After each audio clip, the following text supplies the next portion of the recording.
something to write about. And then even my understanding then wasn't even enough. Then in in college, I decided I'm going to listen to this again because I wrote about it, because I wanted to be something special at school and talk about something other than Martin Luther King. And I wanted to talk about James Baldwin and this Buckley situation. And it's like your understanding, it took me 20 years. 20 years. Where some of y'all in this room are only listening to it for the first time. And that's why, yesterday, I was like, fuck, maybe I should bring it up. No, I'm not going to bring it up. Because it may not be interesting to other people. And it's only because maybe it's something that had to be put in my head to understand. Like how relevant it is when you talk about MAGA. So I always say, I can't believe what you say because I feel like my eye.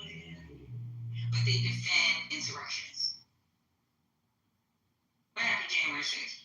How are you getting this out of the video? I just I'm so extra. It's like I just see so much, I read so much when it comes to this, people talk in this room. Like the GOP hypocrisy, the January 6th defenders. I thought about what he would have loathed Trump personally. I don't know what he would have thought about his takeover with it, but I don't think. Yeah. Well, that's what I got from Baldwin when he says that I can't believe what you're saying because I see what you do. And that's something that I have on my, you know how you do your emails to certain people? That's one of my quotes. Well, I think what we don't know in general is even how people would have responded with Nixon if you put in modern Fox News, Newsmax, and the social media ecosystem, right? How many people are trying to measure the behavior and tone then versus today? I have a question for you. He was attacking ideas, beliefs, and practices that folks on both sides of the political aisle engaged in at the time. Beliefs that they held and practices that they engaged in at the time, because the historical realities of the period were such that folks on both sides were implicated. We're talking about early 1965. Brown versus Board of Education was decided in 1954. 10 years after that, the schools were still not sufficiently desegregated because white people in power just did not have the goodwill to do what they needed to do, which is why the Supreme Court had to decide Brown again. Well, not really, but they had a second case called Brown 2. She also knew that despite the passage of the Civil Rights Act of 1964, Black people were still experiencing racial discrimination in various spheres of society, and there was voting rights discrimination that was going on as well, which is why he expressed pessimism over the efficacy of the Voting Rights Act, which would be passed later on that year. My question to you, Miso, is this. You said in the room chat that James Baldwin would have been critical of DEI. Now, are you saying that he would have been critical? That's what I'd like to know. I think he would have been critical of it because it's too small. And it speaks to a set of oftentimes corporate, but not always steps for trying to deal with a larger fundamental philosophical problem of the American project by having people in certain positions that by their presence, by sort of cultural objects and nearness, the race problem could be solved. I think he would maybe, I don't know about DEI per se, but I think he would be disillusioned by the tears and maybe not tears, but the outcries in favor of DEI, because it's a small solution to an historical problem. Okay, so one thing about the solution, you seem to be focusing on the way it's been implemented. No, Baldwin wanted the entire country to be reconstructed. Understood. guy does not reconstruct the country. So he critiqued everything that was incremental. Okay. Right? He went to America. He went to college in Portland, but he was saying this is America, so I'm America's thing and feeling good about it. The Civil Rights Act of 1964 was, I don't know. Yeah, it's intimated. He intimates that in the thing. He argues that he had a critique of law. He thought law was insufficient because law doesn't change men's minds and hearts and desires. And for him, that was fundamental. He was an existentialist. Okay, so I understand that. But is it possible to acknowledge that the existence of such laws means that there's something wrong with society that needs to be fixed, and to also acknowledge that having the laws is better than not having them at all? And didn't he say Marvin Mayfield was going to save the country? I don't think so. I don't know at all. Paul didn't really talk about law and policy like that. He never talks about law. It's not his thing. He was a philosopher. He believed in fundamental first principles. Like for him, law is too above ground. I'm trying to make some iterate. Give me a second. Go ahead, brother. That's why I wanted you here, because like I need somebody to hit me in my head, because it's like I have. Let me look at it. And in that, that's why he hits Bobby Kennedy so hard. Yeah, he did. And you know what? He made the best prediction. Did y'all hear what he said? 40 years. He was 3 years off, but he said 40 years. King said the same thing. A lot of people. But the reason why he was upset with Bobby Kennedy was because remember Baldwin. Well, maybe I shouldn't say remember. But Baldwin, Hansberry, I don't know if Hansberry was there, but a bunch of black leaders, Alfonso and others, in '63, they met with him while he was AG, and they were disenchanted by the Kennedy administration and the Kennedys' take on civil rights. And so he was still smart. Correctly, the main problem with Robert Kennedy's position on civil rights was that he wanted things to move too slowly, and the advocates who met with him wanted them to move more quickly. Is that right, Nisa? Yeah. And they wanted a wholesale reconstitutions of the restructuring of the United States. That the whole thing needed to be blown up in particular kinds of ways. A good book on this. Is Eddie Claude's book on he goes through Baldwin pretty good. People want to look at some Baldwin from the American society. Can you repeat that, please? I'll put it in the more chat. recent book, Eddie Claude. I can't put it in the chat. My hands are full. What is it? Google Eddie Claude, James Bond. Right now, I do want. So I want to look at the Fire Upon Us, and I want us to use that as our Saturday book because right at this point, I don't give a fuck what Virginia don't think. So I think that Fire Upon Us, I listened to it last night when I got off the app because of the stupid shit that was going on in the room. And that is a really good book. So this morning I was like, yeah, we're going to hear this shit, and I want all y'all in the room to hear this debate because I want to use that book. And I'm not asking for a vote. That's going to be our book.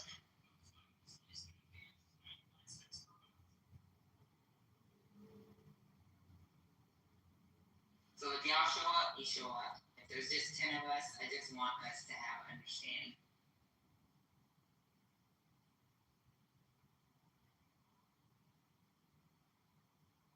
But right now, it's a good read for Patty, or even a good listen.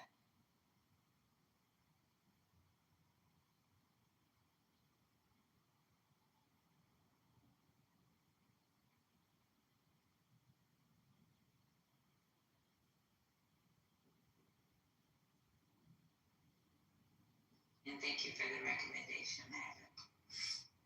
Give this.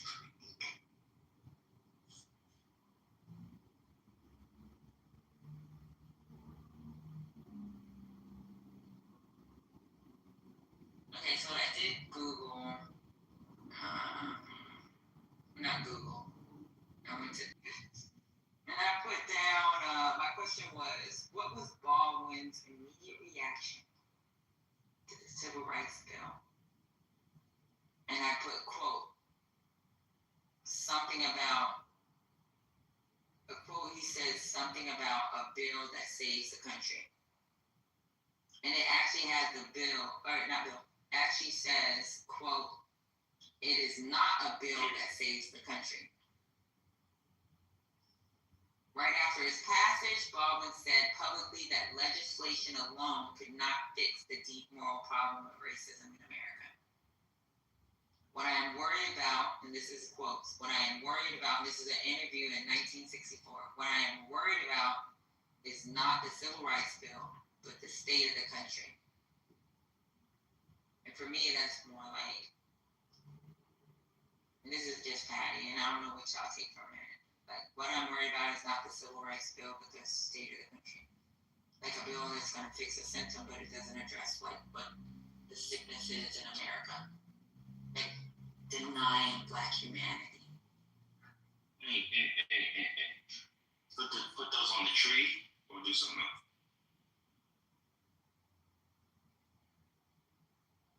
Hey, Pat.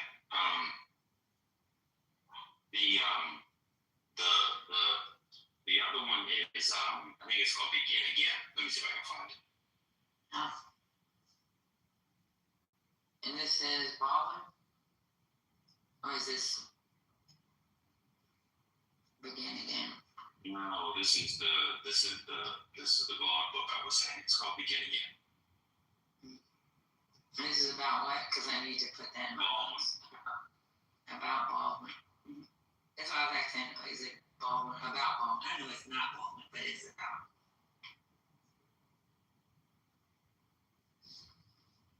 Begin Again.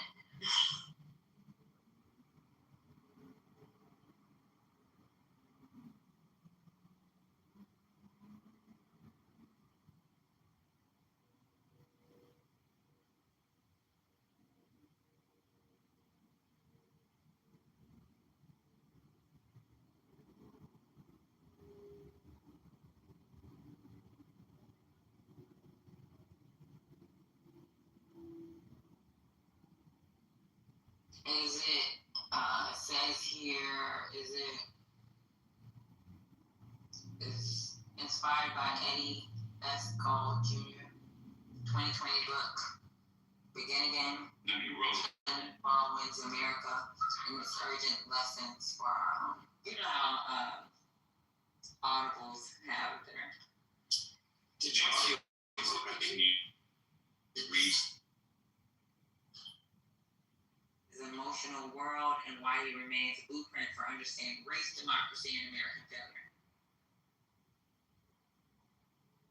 Did y'all see the breaking news that Albright just dropped out? He's running in Texas's 33rd congressional district, and now it's going to be a two-way between Crockett and Tyler Rico. She didn't even officially announce yet, but she about to win the primary. We done lost the Texas seat before we had a shot to win it. I just want to say congratulations to all the Jasmine Crockett fans. Y'all are up to the next, what's it going to be, a couple months, and then it's over. Yeah, that's breaking news. Go back to Baldwin.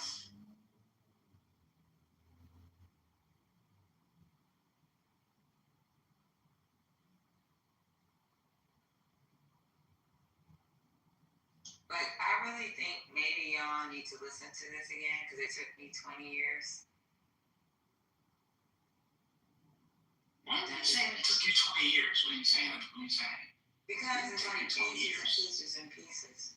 It took me a long time. It didn't take me 20 years, but it took me a long time to understand what I was supposed to be understanding. Just for me. And I might not understand it fully. But how I take it or even trying to use it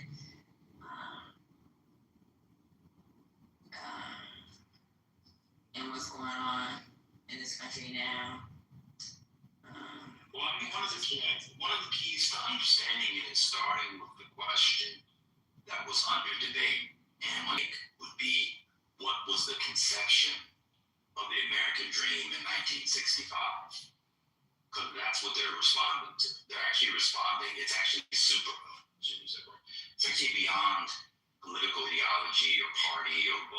or law, they're talking about the American dream. And so, like, what was the conception of the American dream in mainstream discourse and an ideal and the sort of kind of a romance of America? And then what was it from the perspective of the Negro, the boy that Baldwin provocatively imagines in the barbershop in Harlem? That might be, I think that's, if people are interested in kind of understanding it, it's a formal debate. So they're dealing with the question.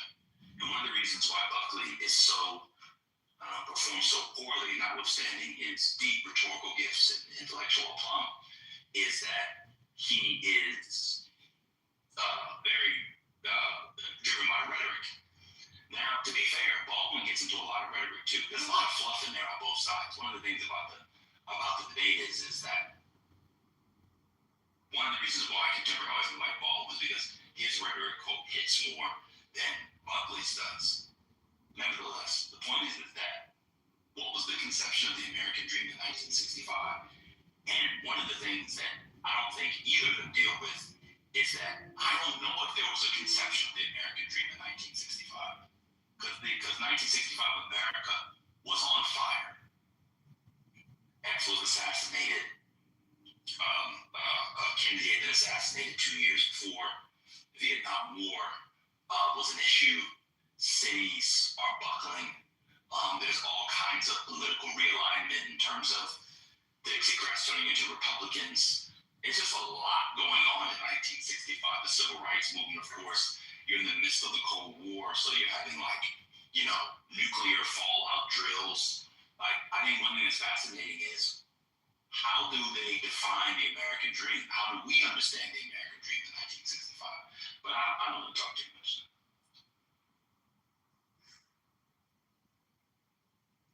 I don't know, maybe because Baldwin's black, I just listen to him talking about the dream being built on black exploitation. White folks protected it. And they can't survive without the truth. That's how I took it.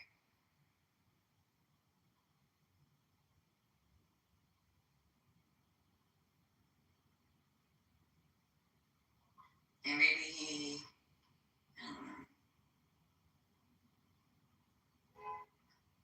he wasn't able to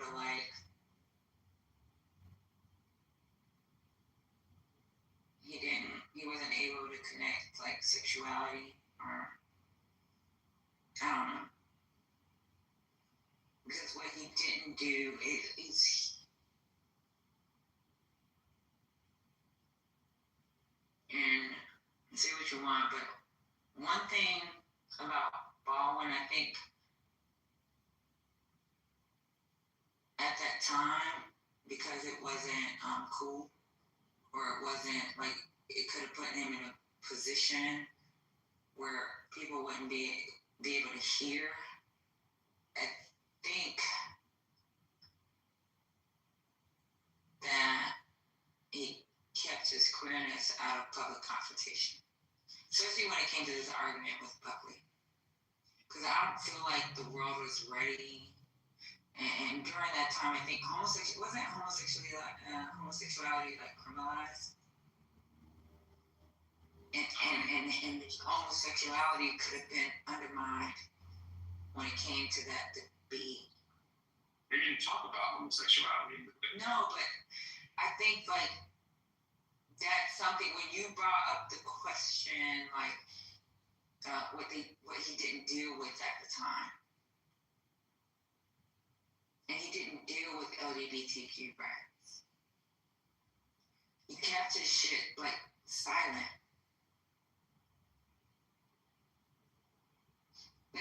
He was Wait, he did what you said he did? I felt like he kept his queerness and silence on this debate because everybody knew he was openly about it at the time. But in that debate, he never acted he didn't connect racism and sexuality. Because for him, there was no connection.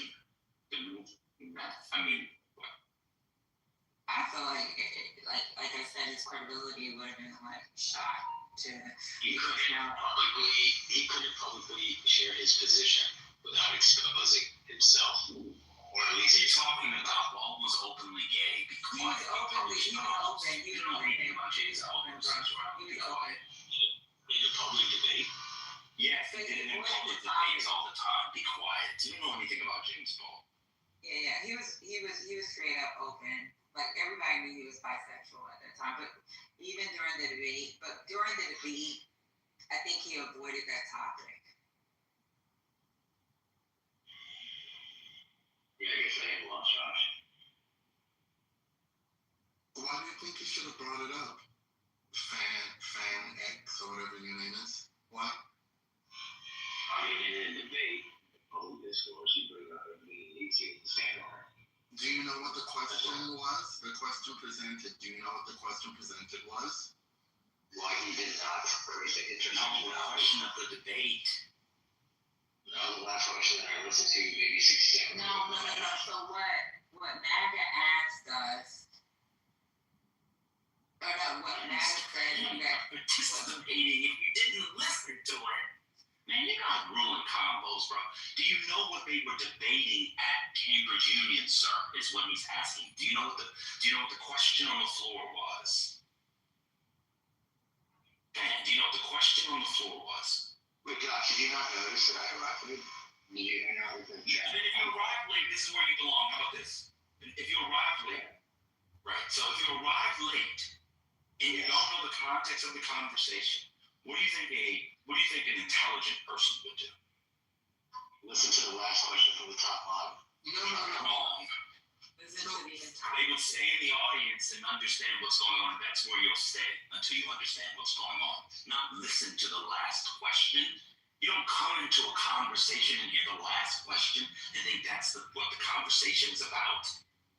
So MAGA, when you ask the question what they didn't deal with, you asked the question, or you said that both of them didn't, but something about what they didn't deal with at the time, and that's why I brought up LGBTQ, because one thing about him, he was open, right? He's an open bisexual, but what does that have to do with the question of the American dream and the Negro? It's not germane to the debate. The question was about the relationship between the Negro and the American dream. I mean, and also their conception of LGBT rights, so-called, is not what we. It was a whole different. It was not. Yeah, it was just. But you said what they didn't deal with at the time. What? When you brought that up, I just said that's what I felt like he didn't deal with, especially when it was open. He was an open bisexual. I didn't feel like he connected racism and sexuality. Because there was nothing to connect in the question. What would the connection be? Because sometimes I feel like even within our community, and this is just us being Black people, that we ignore that there are Black bisexuals or Black LGBTQ members that are ignored even within our own community. Like, I hear shit from Black people, and it's like they don't include our community, that community, as part of. I don't know. If the question presented had been, has the American dream been achieved at the expense of the Negro and queer people, then maybe James Baldwin's sexual orientation and the general experience of queer people might have been relevant. But the question was very specific. We recognize that there's an American dream. White people like to talk about it all the time, and they like to say that it's available to everyone. James Baldwin disagreed with that, and James Baldwin actually said that the American dream exists only because the the Negro has had to pay for it. Sexual orientation had nothing to do with the question presented, and it had nothing to do with any viable arguments. I understand that, Hakeem, but what Maga said is what they didn't address. What they didn't address in relationship to defining the American dream. Yes. And what the American dream was in I got you. 1965. Yeah. You're right, you're right.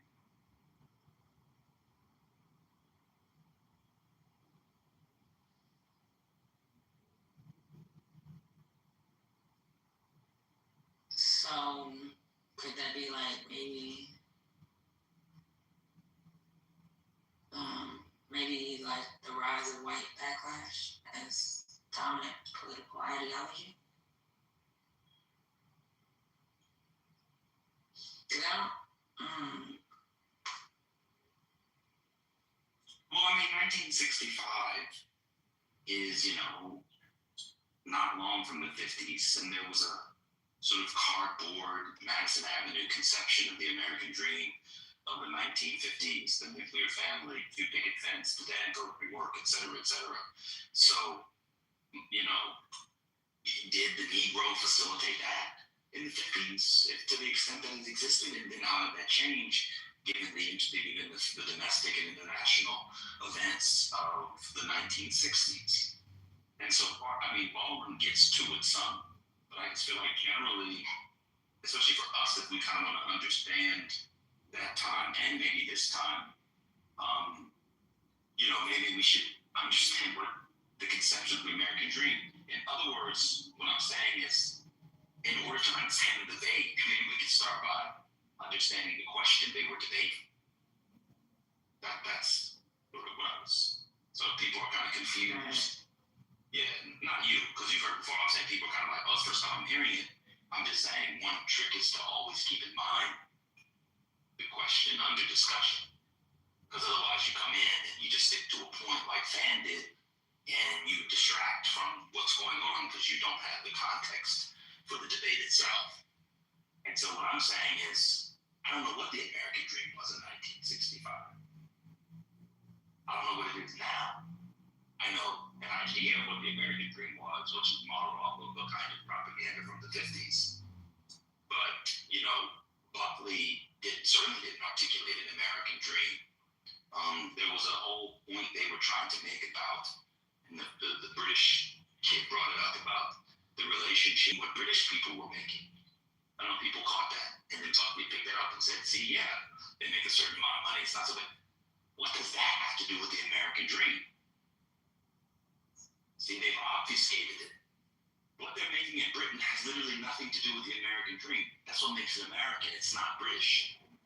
You see? So that's how I would begin to understand it, is to take it through the thing. But like I said, it's that. People talk about whatever they want to. So I got a question. Do you think he may have foreseen or seen the moral crisis, but didn't think about the economic one? Because even MLK brought up the economic crisis.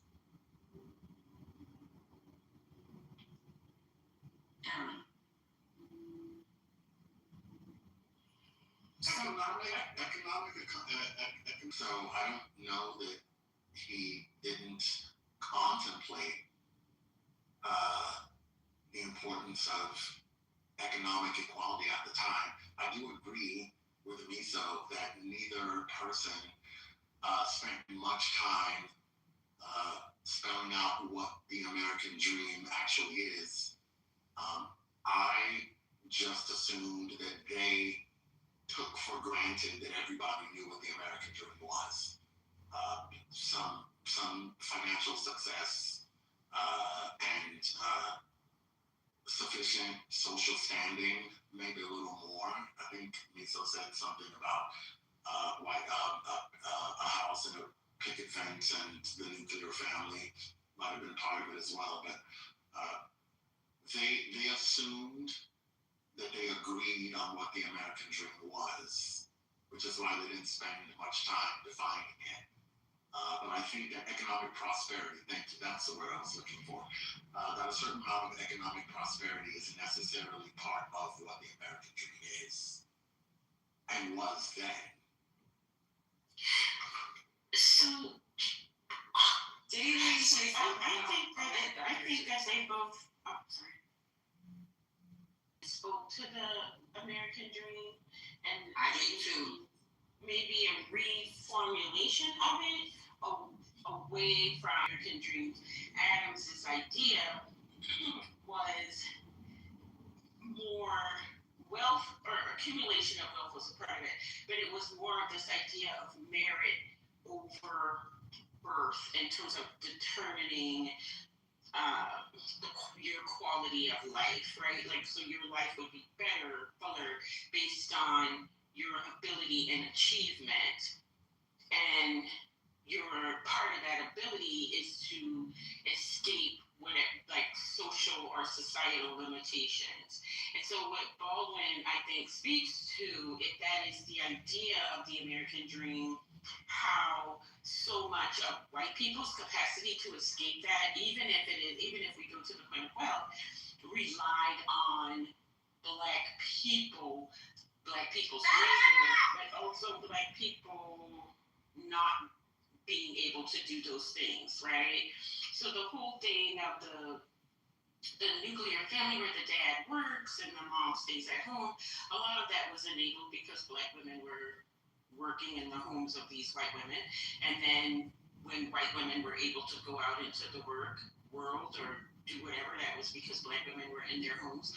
So the idea that black people were sustaining or were the base for this idea of the American dream, I think it's more subtly engaged in Baldwin's address. I don't know.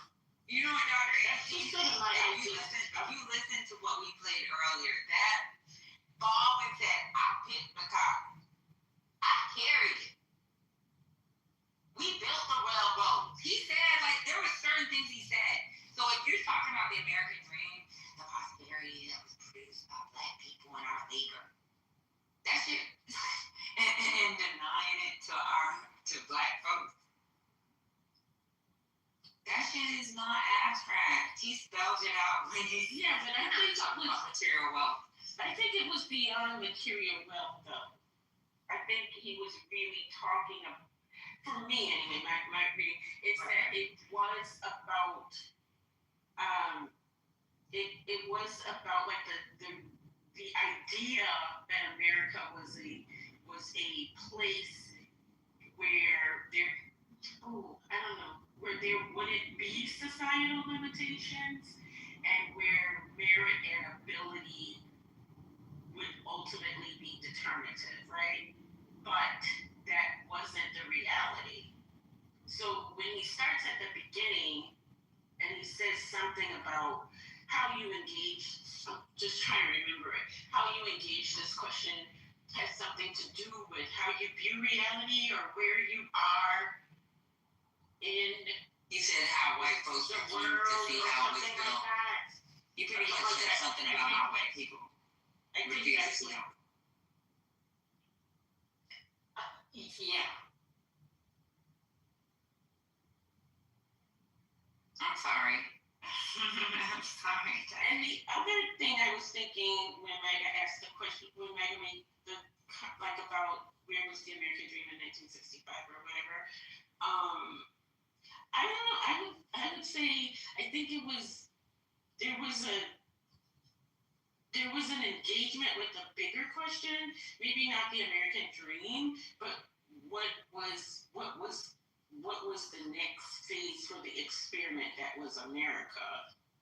Because all of the things that were going on were testing these ideals that we have encoded in law, maybe also in the imagination about what America was. And it was all being worked out in this very contentious political landscape, like with war internationally, war domestically. So I don't know if they were engaging so much the American dream as much as the space or the place where a dream could be forged or even constructed.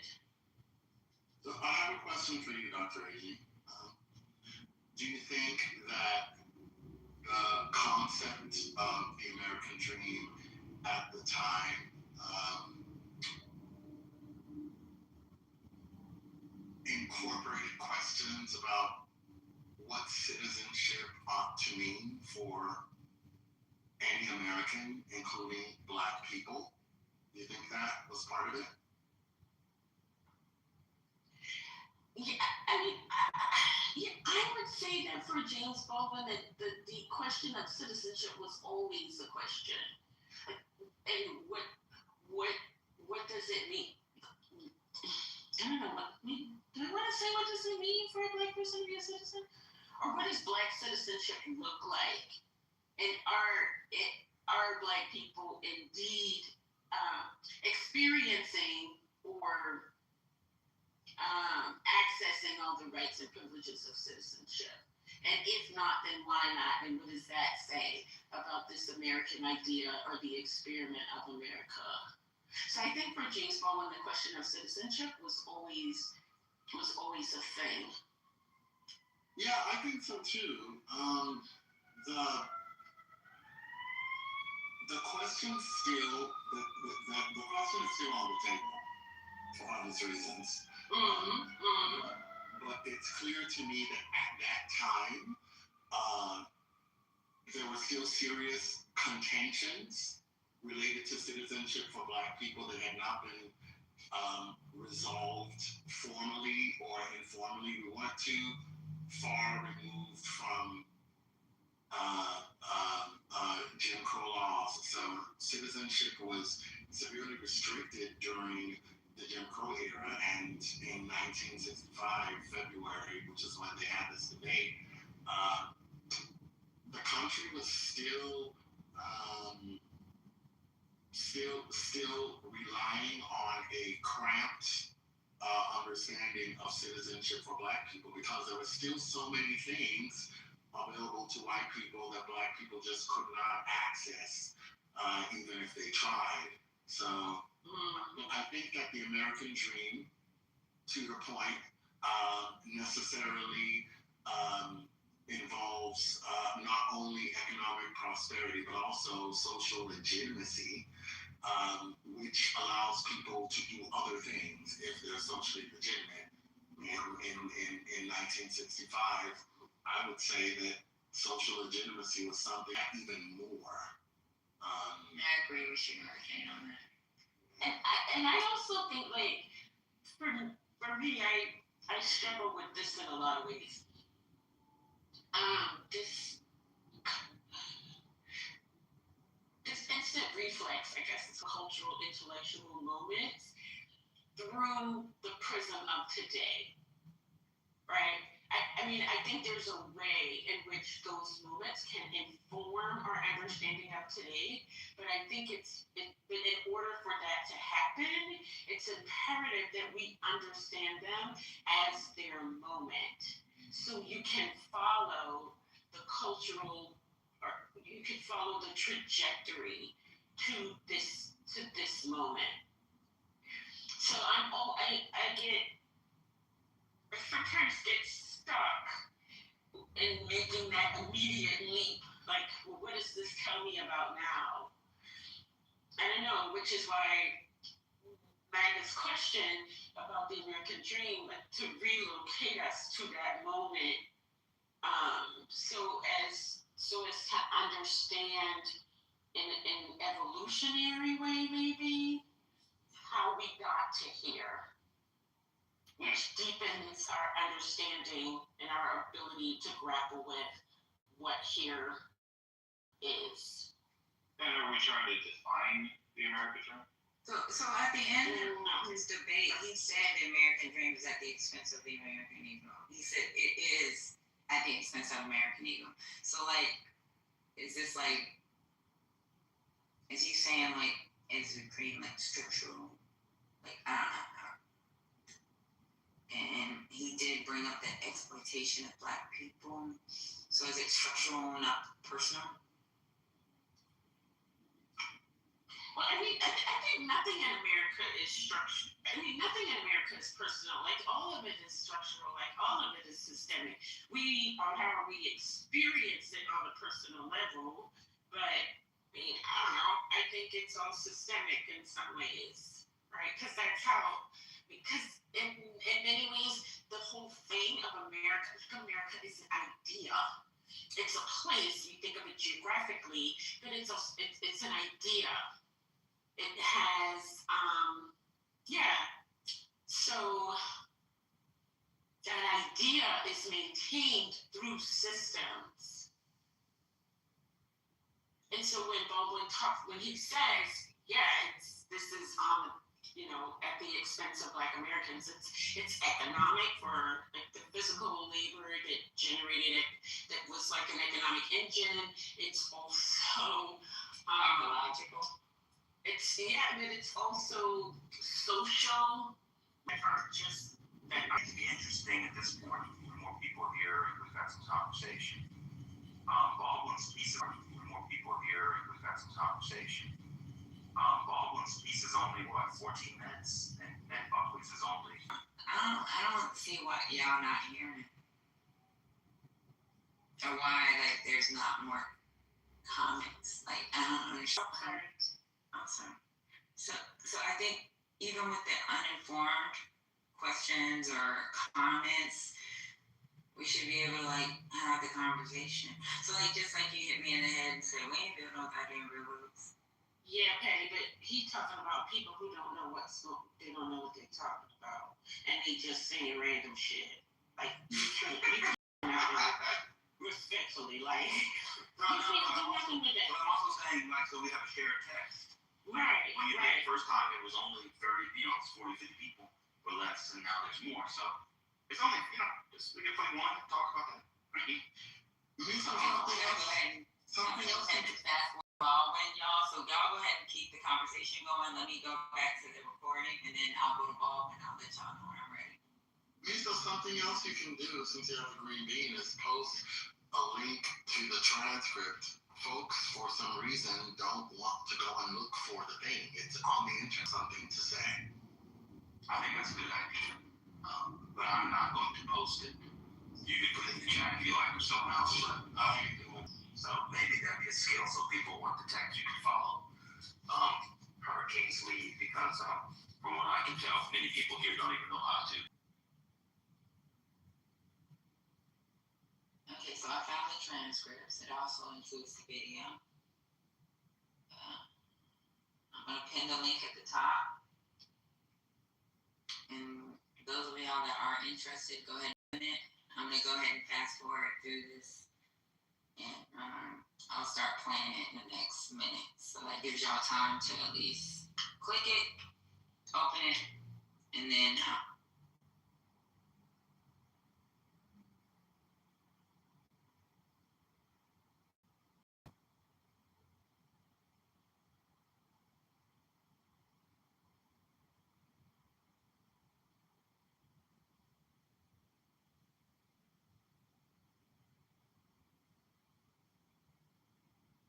y'all hear it, right?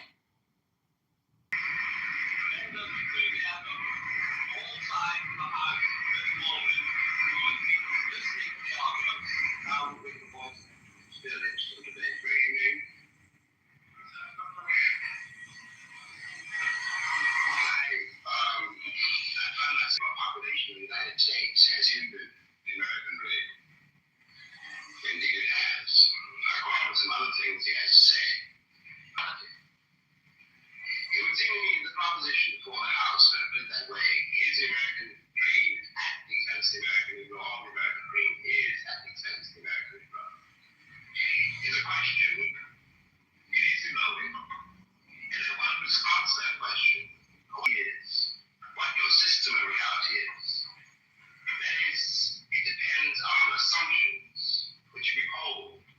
So he really does believe when he's facing a Negro boy or girl that this woman, this man, this child must be insane to attack the system to which he owes his entire identity.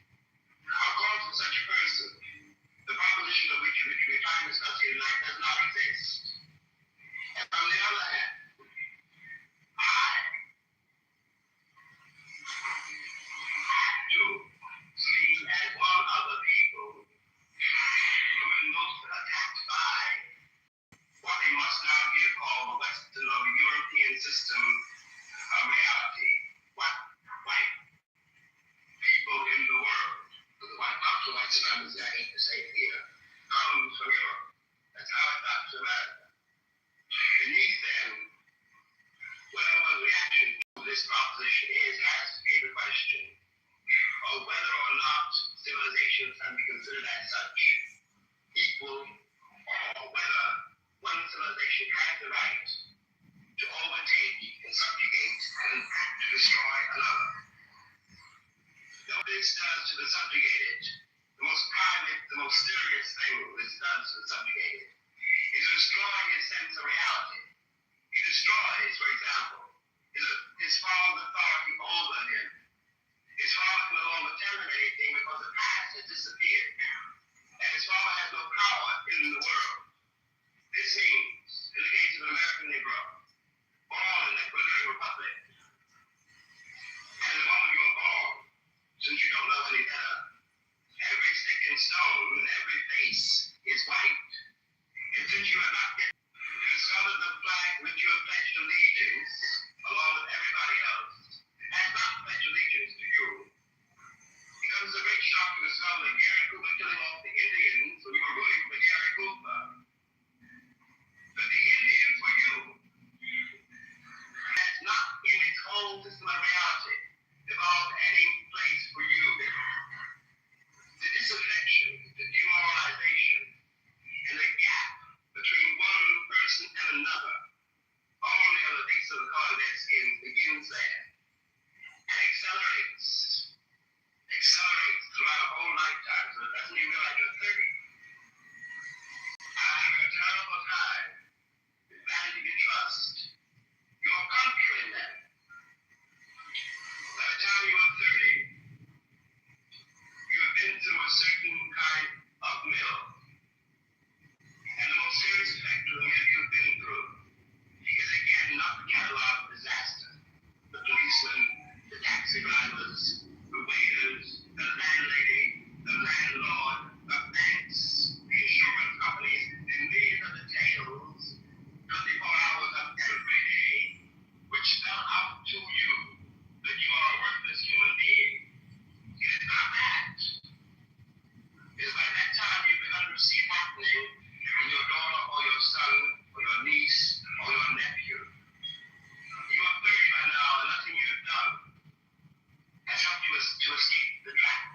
And what is worse than that is that nothing you have done, and as far as you can tell, nothing you can do, will save your son or your daughter from meeting the same disaster and not impossibly coming to the same end. Now, we're speaking about expense. I suppose there's several ways to address oneself too. We shall attempt to define what that word means here. Let me put it this way. And from a very literal point of view, the harbors and the ports and the railroads of the country, the economy, especially of the southern states, could not conceivably be what it has become if they had not had, and do not still have indeed, and for so long, so many generations, cheap labor. They're tracking us through the snow, taking our frozen meat, roasting it, and selling it to survivors for piles of gold. I am taking very seriously. This is not an overstatement.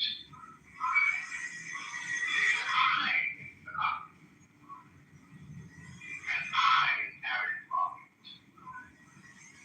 And I took the railroad.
knows that it's an unknown quality and she wants to have nothing to do with it.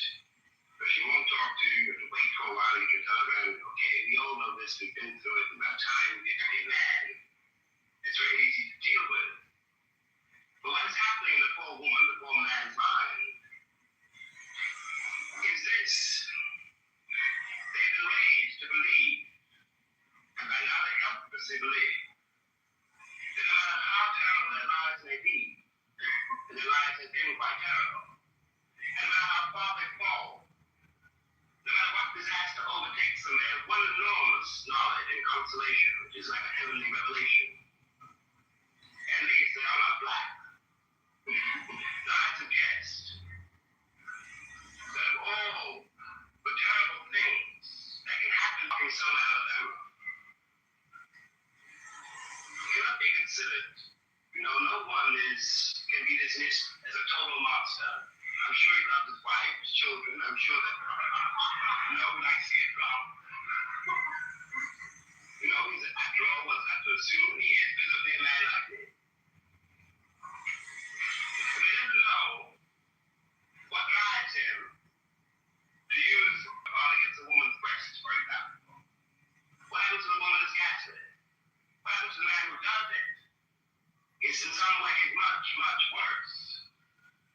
This is being done, after all, not 100 years ago, but in 1965, in a country which is blessed with what we call prosperity, a word you won't examine too closely, with a certain kind of social coherence, which calls itself a civilized nation and which espouses the notion of the freedom of the world. And it is perfectly true from the point of view now of the American Negro. Any American Negro watching this, no matter where he is, from the vantage point of Harlem, which is another terrible place, has to say to himself, in spite of what the government says we can't do anything about it. But those are white people being murdered in Mississippi, Fort Farms, being carried off to jail. Those are white children running up and down the streets. The government will find some way of doing something about it. We have a civil rights bill now. We have an amendment, the 15th Amendment, nearly 100 years ago.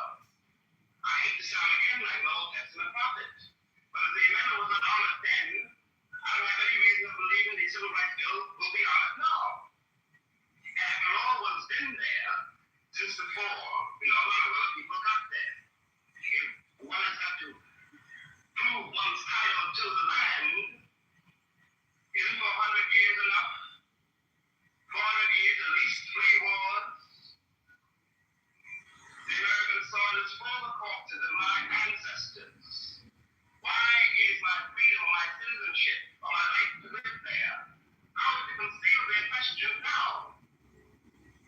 And I suggest further that in the same way, the moral right of Alabama sheriffs and poor Alabama ladies, white ladies, that their moral lives have been destroyed by the plague called color, that the American sense of reality has been corrupted by it. At the risk of sounding excessive, what I always felt when I finally left the country, found myself abroad in other places, and watched Americans abroad. And these are my countrymen. And I do care about them.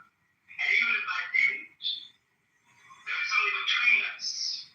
We have the same shorthand. I know. I look at a girl or a boy from Tennessee, where they came from. One watches these lonely people, denying the only kin they have. We talk about integration in America as though it was some great new conundrum. The problem in America is they've been integrated for a very long time. Put me next to I recently purchased the most popular glucose meter online and decided to test it with you. If you have it's the results of what we've done. What one begs the American people to do for all our sakes is simply to accept our history. I was there not only as a slave, but also as a concubine. One knows the power, after all, which can be used against another person who has absolute power over that person.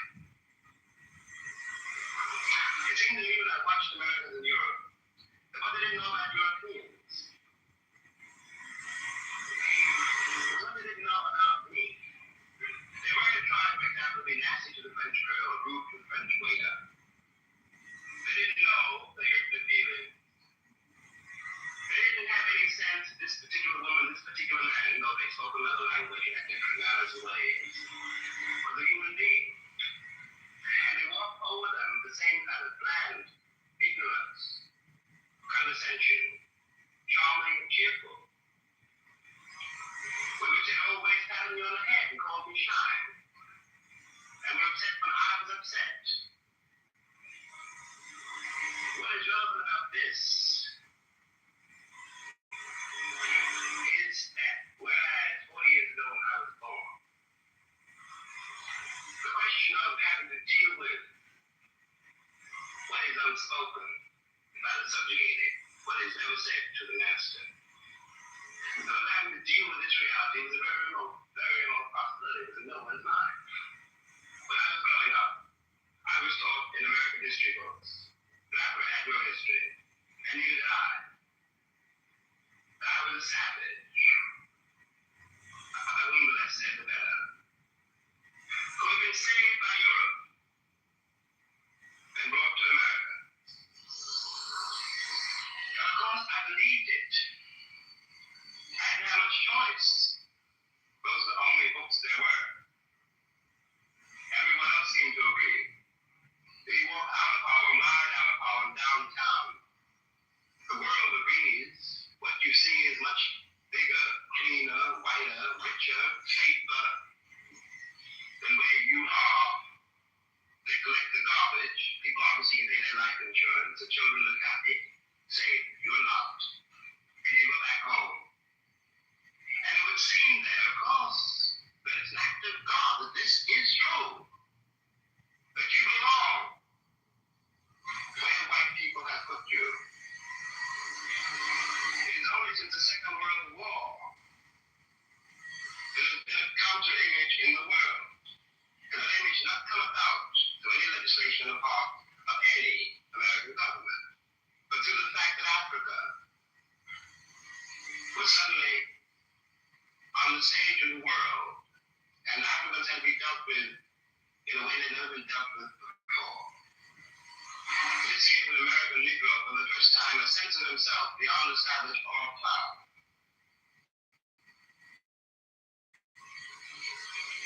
It has created and will create a great many conundrums. One of the great things that the white world does not know, but I think I do know, is that black people are just like everybody else. One has used the myth of Negro and the myth of color to pretend and to assume that you are dealing essentially with something exotic, bizarre, and practically according to human laws unknown. Alas, it is not true. We are also mercenaries, dictators, murderers, liars. We are human too. What is crucial here is that unless we can manage to establish some kind of dialogue between those people whom I pretend have paid for the American dream and those other people who have not achieved it, we will be in terrible trouble. I want to say at the end, the last, is that is what concerns me most. We are sitting in this room and we all, at least I think we are, relatively civilized. And we talk to each other at least on certain levels. So that we could walk out of here assuming that the measure of our enlightenment, or at least our politeness, has some effect on the world. It may not. I remember, for example, when the ex-Attorney General, Mr. Robert Kennedy, said that it was conceivable that in 40 years in America we might have a Negro president. And that sounded like a very emancipated statement, I suppose, to white people. They were not in Harlem when this statement was first heard. And did not hear, and possibly will never hear, the laughter and the earnestness and the scorn which this statement was greeted. From the point of view of the man in the Harlem barbershop, Harvey Kennedy only got here yesterday. And now he's already on his way to the presidency. We've been here for 400 years, and now he tells us that maybe in 40 years, if you're good, we may let you become president. What is dangerous here is the turning away from anything any white American says. The reason for the political hesitation and spite to the Johnson landslide is that one has been betrayed by American politicians for so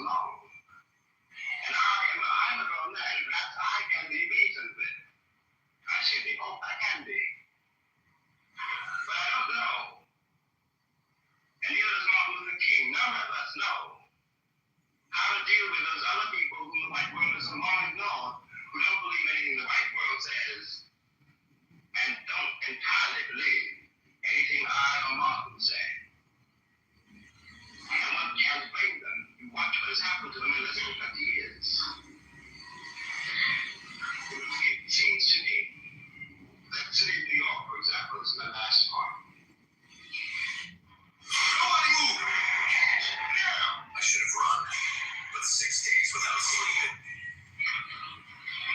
We've had Negroes there for a very long time. And the city of New York for Ava has a deep belief. In the last 15 years, reconstructed itself, tear down buildings and create new ones. Downtown and for money. And has done nothing whatever except build housing projects in the ghetto for the Negroes. And of course, the Negroes hate it. The president probably doesn't deteriorate because the children cannot bear it. They want to get out of the ghetto. If the American pretensions were based on more solid, a more honest assessment of life for themselves, it would not mean for Negroes when someone says urban renewal, that Negroes suddenly going to be thrown out into the streets, is what it does mean now. It's not an act of God. They're dealing with society made and ruled by men. The American Negro cannot be present in America, I'm convinced. The history of the American labor movement would be much more edifying than it is. It is a terrible thing for an entire people to surrender to the notion that 1/9 of its population is beneath them. And until the moment comes, when we, the Americans, the American people, are able to accept the fact that I have to accept, for example, our ancestors were white and black, that on that continent we are trying to forge a new identity for which we need each other, and that I am not a war of America. I am not an object of missionary charity. I am one of the people who built the country. Until this moment, there is scarcely any hope for the American dream, because the people who are denied participation in it, by their very presence, will wreck it. And that happens is a very great moment for the West. Thank you.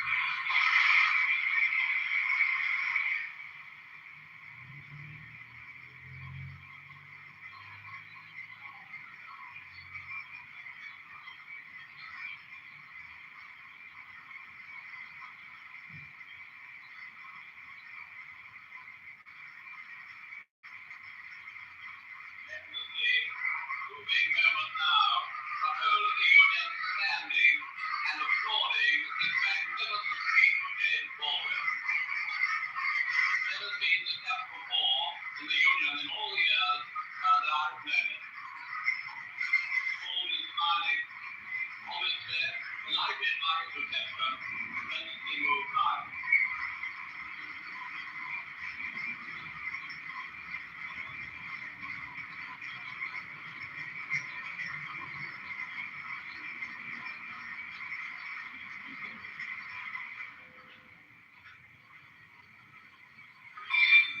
I'm not very grateful that they please be able to call Mr. William F. Buckley Jr. to speak forth in this measure.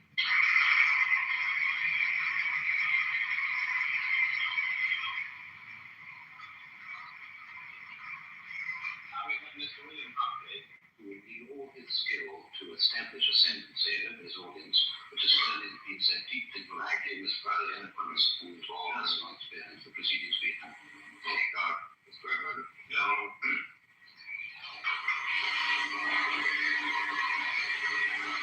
It seems to me that of all the indictments Mr. Baldwin has made of America,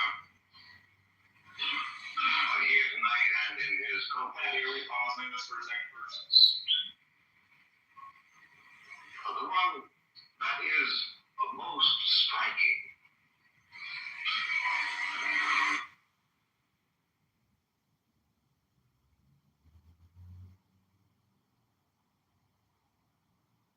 Okay. So, yeah, I guess one conception that Baldwin gives of the American dream is whatever was happening downtown for shut down. That's a common metaphor of his, obviously being from Harlem. So whatever, when we talked about what was available downtown and how the people uptown made way for that, whatever that is, one conception of the American dream. I think the one that's implied is a certain kind of intimacy based off shared history and knowledge between what was called the Negro and white people, which is all kind of interesting because that runs through Ralph Baldwin. He was a radical integrationist in many ways, but not integration at take my people into a burning house. I don't even know Martin Luther King, but I have some fake wool that I got off TikTok calling integrationist. I don't know why people continue to quote Luther King and they have no evidence that King said that, but that's the internet. We do Trump do.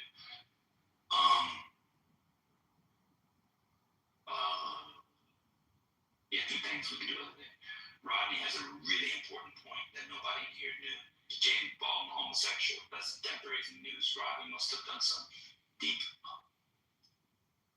archival work to interview to find that out, because nobody in here knew James Baldwin was gay. So I'm glad Rodney came in with a fantastic point to build into the conversation.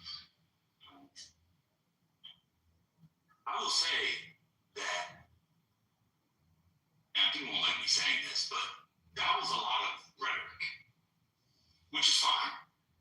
It is. But I don't think, not that he had it the whole time, but I don't think that. Miss Lisa, did you want to go? No. I don't think that there was. I was not compelled by his affirmation of the motion, personally. Maybe others were, but the part where he does I builders, that's very effective. But yeah, I was hoping that. Yeah. They still don't have a solution though, as the man was saying. What are we gonna do about it? Are you responding to the video we just listened to for an hour? Mm-hmm. Okay, solution to what? Solution to what? Well, it sounds like he was delivering a problem. No, the question, they were debating whether or not the American dream is at the expense of the Negro. It was in the Cambridge Union in 1965. Did you listen to the debate? The one you just played? Yes, did you? Yes. I got part of it, yes. All right, okay, keep going, sir. So what's the problem that he outlined that he needs a solution for? Well, like he was saying, we have been used as commodity. We have been used as a lot of things, and like we saying nowadays, they may have been on our neck for centuries, and they have become rich on us. But what is the solution? What do you get from the debate that you just heard? What do you think Baldwin said? He offered several. Okay, well, I think I said earlier, I caught part of it.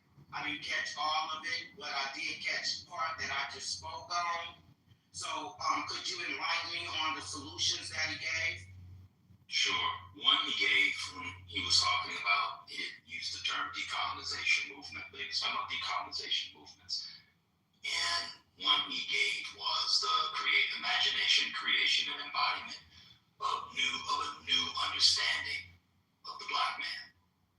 So one always has to, that's why when we talk about law and policy with Baldwin, it doesn't, at least for me, it doesn't make sense, because he always is working at the sort of philosophical, cultural level. So a whole new reimagining of what it means to be a Black man or a Black woman. So that was part of it. Right? He said it was only recently where this new Negro, to use the term from before, so he's implicitly rejecting the 1920s new Negroes as well. This new Negro is forcing the world to look at us anew. And what they're saying is we're human in all of their complexity, that Black people are not sort of flat stereotypes, but have full complexity. They're good, they're bad, They achieve truthfully and legally. They're also monsters, despots, and murderers, just like you are. So one solution for him was to see the full complexity of Black humanity and not to flatten it into a kind of stereotype of a sexy red on the one hand or an Obama on the other hand. That is to say, a degraded hood rat on the one hand and a perfect Negro like Michelle Obama on the other hand. But to see the fullness of it all. So he's making a cultural claim. That was one, but there were others. So Maya wants to know how reimagining the Negro as not a commodity, as not a beast of burden, as not a minstrel is a solution. Okay, I'll break it up.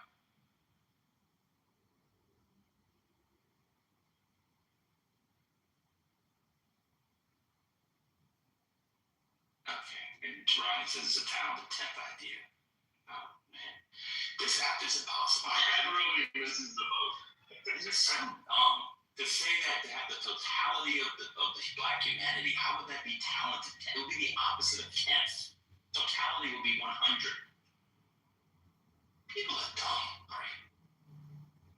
I'm sorry. And my not understanding seeing Black people and their complexity and not as minstrels, beasts, crack whores, crackheads is not important to full inclusion and Black people being treated like humans. I can't break that down any other way. That seems very bizarre to me.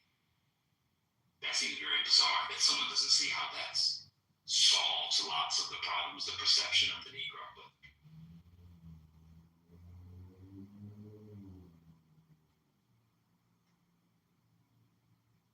Are you saying Miles asked me how we got there. It was he literally talked about one version of it in the God. Don't put my cash out. The video. He literally said how to get one way to get there. Another way is culture. He wrote novels. He wrote in Discord. The people that go. I don't know, man. This is tough. I need to get paid for this. I can't do this. Y'all do your thing. We just listened to it 3 times. Literally 3 times. Let me see if I can do the 45 second version. So, admit the historical truth. Recognize the co-ownership of Black Americans in building America.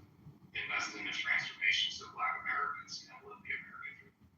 That's my quick summary. Yeah, it's a good sketch. I mean, for Baldwin, it was all about truth telling. Now she's asking about the end goal. Of course, it's not an end goal. There's no end goal in life. The end goal will be heaven. Man, come on, bro. Come on, Maya. You're smarter than that. Did you listen to the debate? The end goal. What does that mean? Why do people think of society and sociological problems and ills and social facts and all the things that Joe B has one of several PhD? Why do they think about that in business terms, in like neoliberal corporate culture? I'm like, I don't know. We're talking about humans. We're talking about somebody walking down the street and not being seen as a beast and shot down because it's a beast. We're talking about not hooking up people's brains and they see 8-year-old Black boys and they actually think they're 15. How have Black people navigated the world the last 25 years? Shit is insane. Heaven is the end goal. The end. Freedom is not, oh, Black people knew this, but okay. Freedom is not an end, it's a process. It's always being acted and embodied. It's ongoing. It's literally life. The end goal is death.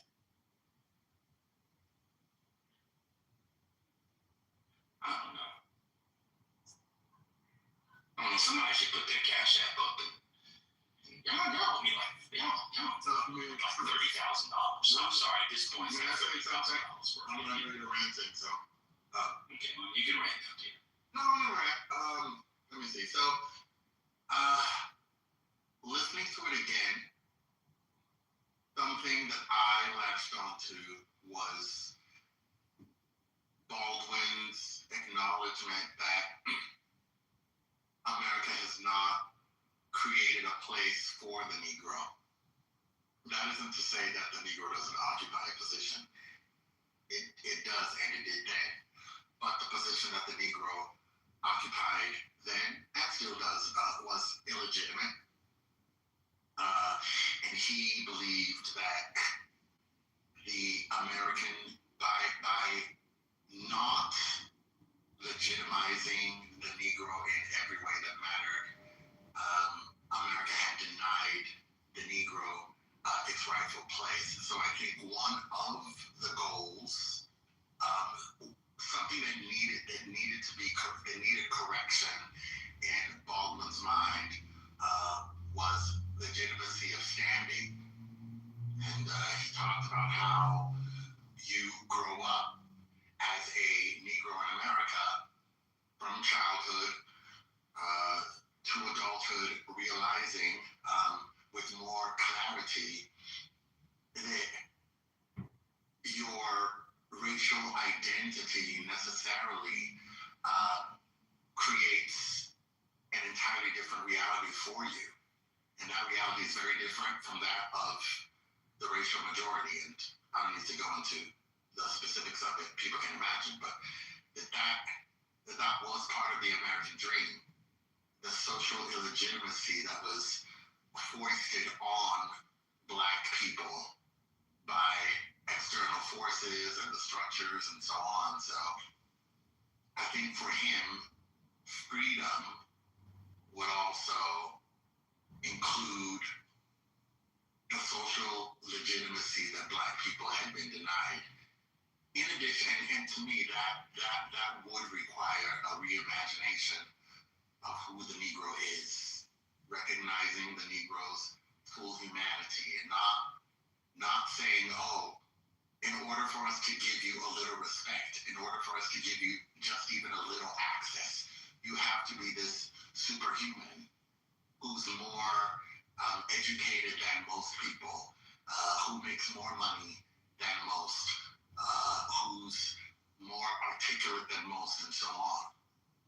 That social legitimacy should also be given to Black people who aren't like that, because we're human too. We run the gamut.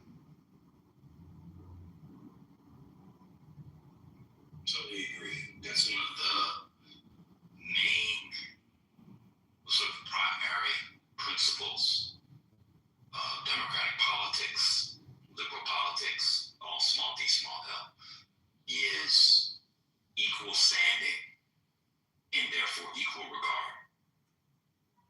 And Baldwin was committed to that. That's very good. I totally agree with that. For people in the chat, if you have questions, just come onto the stage to ask the questions. We can't be having disquisitions going forward. So if you all want to have a conversation with people, I guess you could talk in the chat amongst yourself. I'm speaking myself. I can't be responding.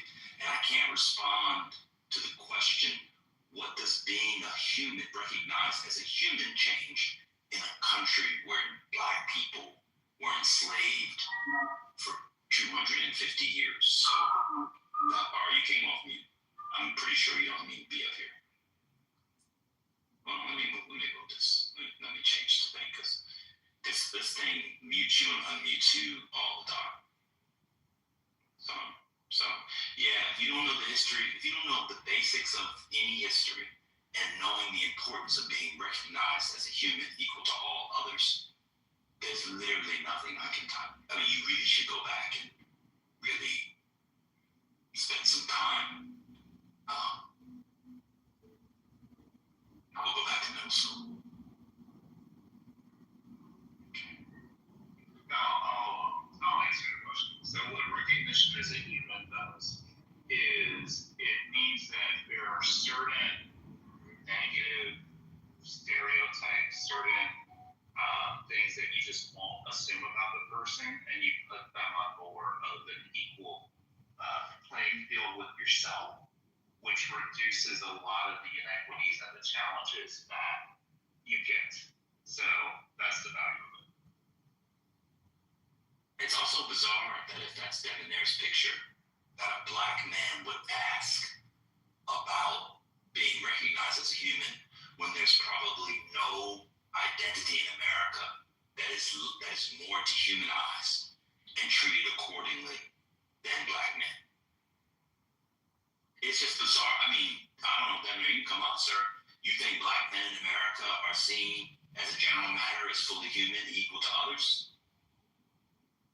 Well, I don't want to cry. No. No, I don't agree with that either. They shoot them down like they shoot people down. People shoot them down. People get shot down, shoot themselves down, beat each other. They're thrown to the dogs. They're labor distracted. But you think people are being, you don't see the value of, it's whatever. Just. But what's more important is that person shouldn't worry about what other people think. We have to fix the problem within ourselves first. What does that mean? What does that mean? Well, what it means is they're saying they want to be looked at as a person and they want to be respected. But everybody knows, and I don't know if y'all been oblivious to it, we don't even like each other. We don't even respect each other. Who is each other? Excuse me? Who is each other? Who am I talking about? I don't know. You said they shouldn't know each other. I don't know. Who's the group? You know what? I see you just want to act ignorant today. Bye. Bye. No, that was good. MAGA, you got her to voluntarily. Yeah, I mean, all you have to do is ask the simplest of questions. Now she's currently running to her medicine cabinet to get cotton balls because the rest of her brain is oozing out of her right ear. It's that simple. Because Baldwin never said it was white recognition, simply white recognition of blacks. It's others, it's self to other. That also includes us, whomever that was. I know people just say stuff and then they get upset that they have to fix it. You know why? Because she can only speak in the script. They say the same thing every day on these conversations. And we go back to them. Yeah, so I guess I was doing my shtick. Infinity probably would say I was, or Concrete too would say I was, by trying to get clarification because I needed it, I was being mean. But see, the way they see this, they look to defend ignorance as opposed to excellence. Nigga, my middle name is Excellence. Listen, no, it's not. I'm just excellent here. We can be excellent, and actually it makes me, anyway, we can be excellent and compassionate at the same time, brother. They're not mutually I exclusive. simply asked her who was us. The unity. I didn't say anything about it. Okay, that's fair. I shouldn't have put you in there. I apologize. It's okay, I accept your I apology. just want you to come off mute because we're so happy that you shaved your beard and you don't hear crap in our ears anymore. It's wonderful. Hey, not too much. I still laugh at that. Not too much, Pat. Maybe jump on But you. you did shave it, so we're very happy about that. But that is true. So we know we'll be there. See you But later. anyway, anybody can talk.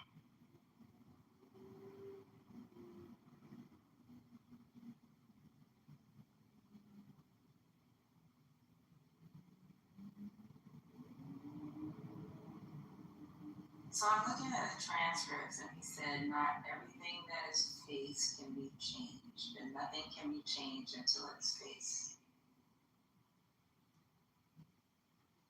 Like, truth telling is the first step. Like, it's part of recognition, right? And tell the truth, like tell the truth, not just privately, but like, say it out loud.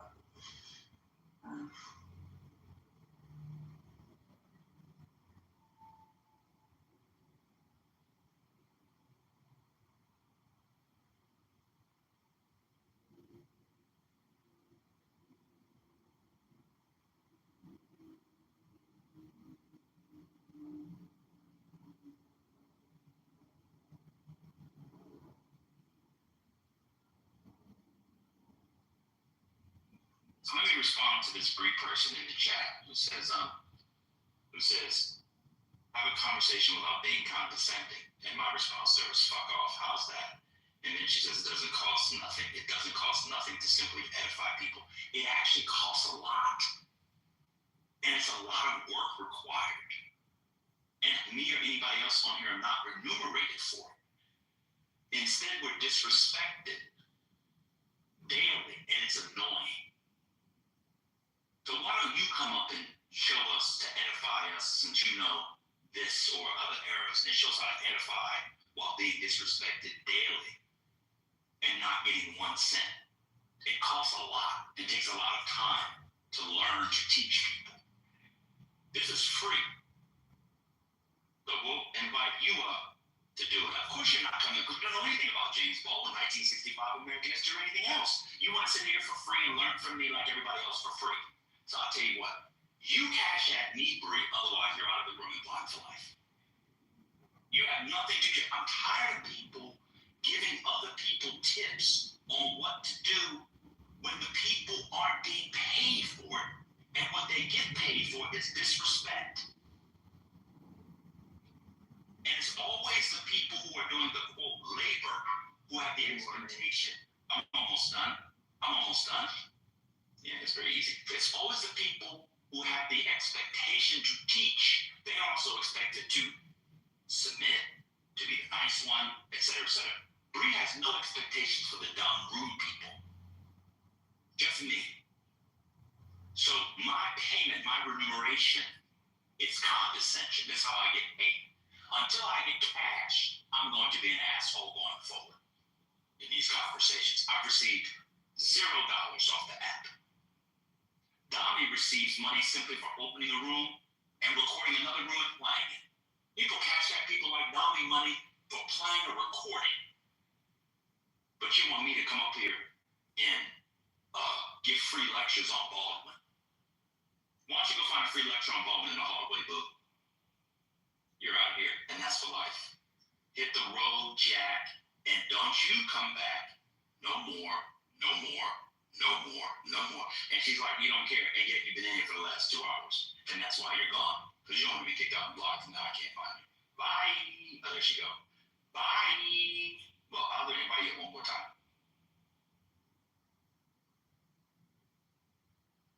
Go on up, boo-boo. People love the free stuff. Hours. People spend hours, days, and whole nights.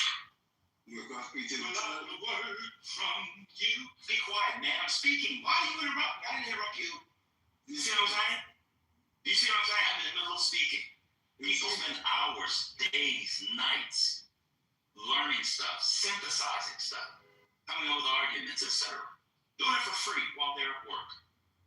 But they're expected to post the audio, to explain the audio, to get book titles with no remuneration inside. And then when people are rude, like this person's being, if I respond in kind, I'm the asshole. It's never the ignorant nigga who has the expectation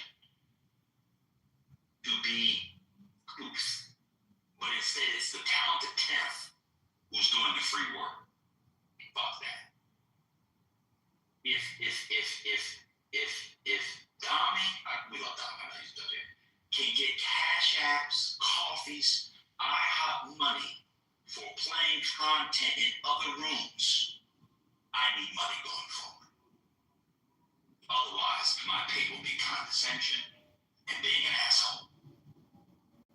And by the way, Evans, I'm not passive aggressive. That was very impressive. You got a white lady telling me I'm passive aggressive. She's white. He was born with an extra chromosome. Number 18. It's called passive aggressive. The white lady. I don't have that.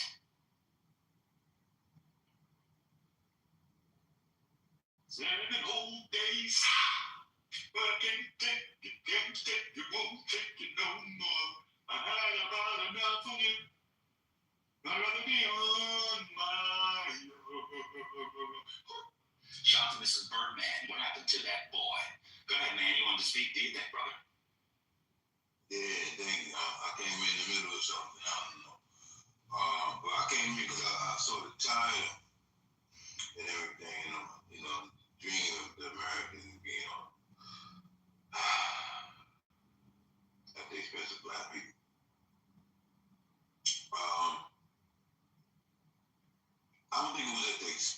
black people.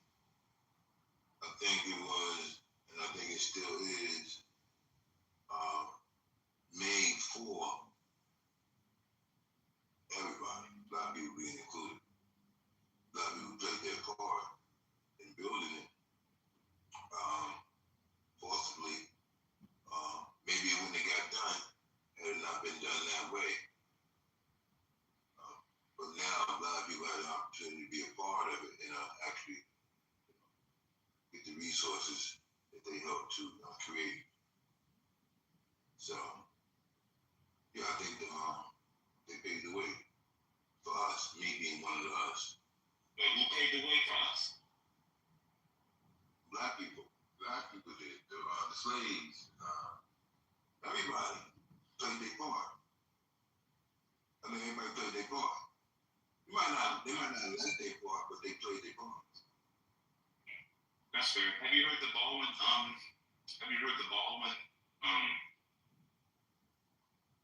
No, if you're just coming in, the title is in response. We just listened to the 1965 debate between James Baldwin and William F. Buckley. Okay.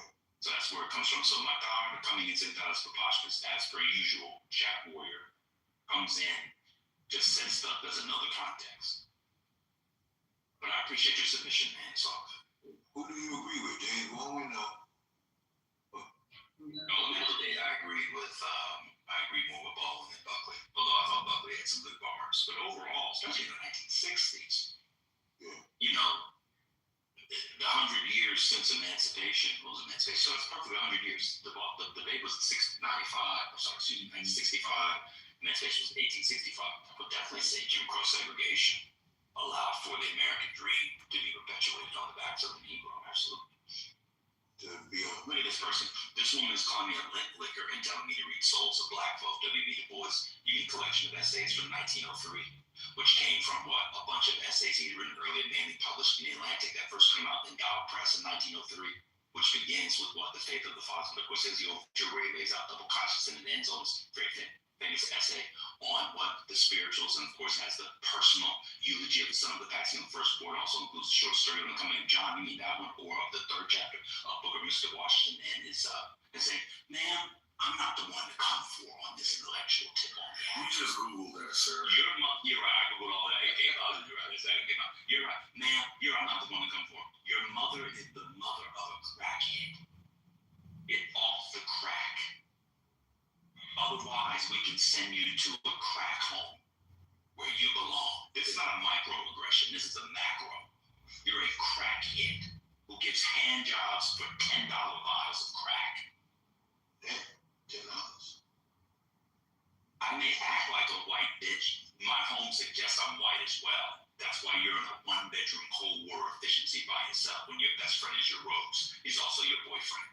I'm not the one to come for. Y'all know each other or something? No, what it is you have people in the chat who expect me, who is giving out free information, to be nice to people who are disrespectful. And it's tiring because I'm not paid for it. If I was paid for it, I'd be different. But it's with me every time. I don't know who's eating. So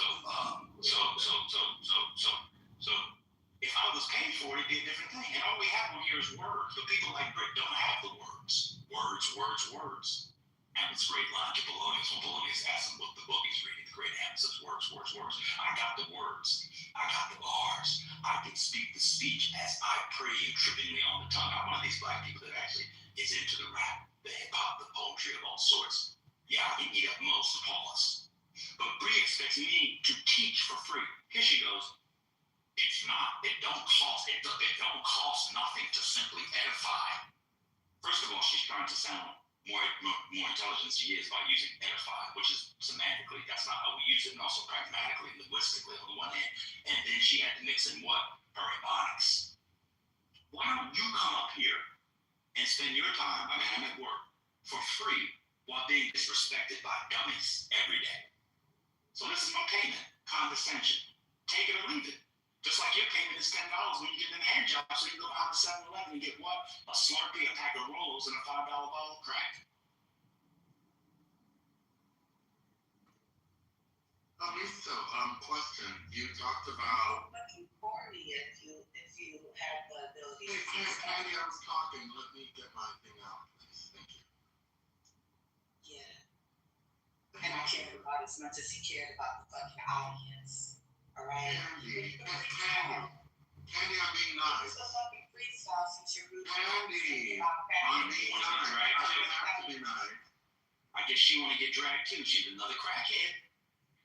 I was on this motherfucker actually being extremely. You was on this motherfucker sucking dick on PTRs for $10 to get crack. 17th of 2021. And you've been slurping the crack pipe ever since. Artist, you might want to pipe. I don't give a fuck. Who are you, John Brown? Get out and have a fight off that you're trying to run over the goddamn people on Clubhouse. A side to the house. Psychologically abusing them about their space and Psychologically shit like abusing that. them about their You let the lady fucking talk and everything. What She lady? didn't say nothing wrong when she said that we be against ourselves. You're clearly an example of I that. asked her who was ourselves. Stage, bitch ass motherfucking nigga. Yeah. I asked her, she is, to be fair. I asked her who was us. That was my question. Because we were talking about what Baldwin said, dummy. I'm not a weirdo. Go to my Instagram or something. That's very easy. We're not doing shameless self-promotions in here. It might be a manic Monday. Yeah, you may wish it were Sunday, but nobody will see your whack-ass Instagram with your badass music that somehow is out of tune, even though it's auto-tuned. And you're playing an electric keyboard. No, I understand that shit. Bro, take your 200 view, 13 follower Instagram new music post neo soul bad sounding warble elsewhere. No, I understand that shit. Who's next? I was gonna ask you a question. Hurricane. Jump on Hurricane. Boss. He would never jump on me. He's straight. Thank you. You're straight today, aren't you, Lisa? Yes, on Monday, correct. Yeah. Okay, all right. So you were talking about how difficult it is to teach these things and how synthesis takes work. Do you mind sharing just a little bit about how long synthesizing some of these ideas can take? I mean, some instances of a lifetime. I mean, it's very difficult. Takes a lot of thinking and reading and discussion. You just can't hear a thing and pick it up, especially when you're trying to understand it in the totality of, say, intellectual history or thinkers, whatever. So that's where we are. I'll invite up Corn. Everybody wants to give me a review. So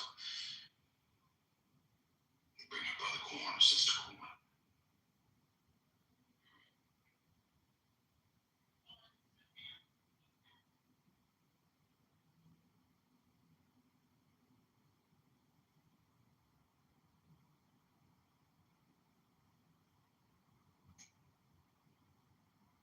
Can't find it. I mean, look at Brie. Raw chicken cutlet, bitch ass. I eat niggas like you when I'm bored. Look this. That's your comeback. Raw chicken cutlet, bitch ass. I eat raw chicken cutlet. That's what you got? Nigga probably fuck Asian women and watch Asian anime. No shade to the Asian girlies. That's the best they got. I mean, that's it. Chicken cutlets and fucking Asian girls. Earlier you said I was gay. You said earlier, bitch, you smell like unseasoned chicken. These are her great comeback. DL ass bi. She didn't spell bi right. There's an E at the end of bi. Dummy. This is what men do before they go watch gay porn. So she's racist against Asians and she's a homophobe. She's a homophobe.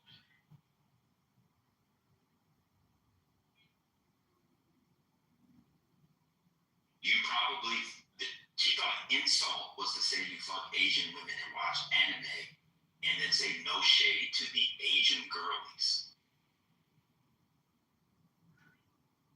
But she says that I should go follow Baldwin's example. Baldwin drags people all the time. Just know anything about James Baldwin. Did you say our favorite writer was James Baldwin? Watch this. What's your favorite?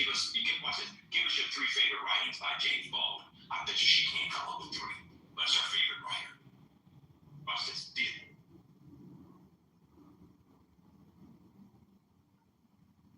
I just want to derail your session, bitch, just to straight older black woman.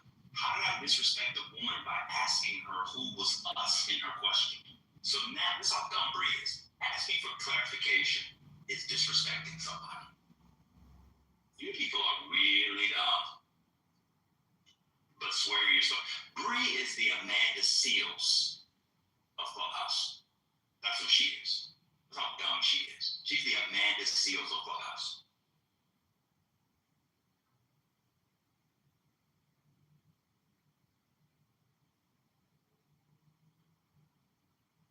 She said that Baldwin's her favorite writer, but uses gayness as a joke.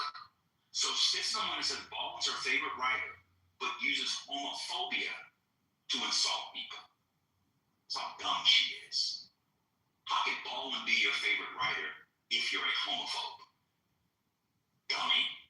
Well, you know, Meg actually had a racist on X called me the N-word a bunch of times, and then he took a picture on his bookshelf, and it was like Hitler's book in the center.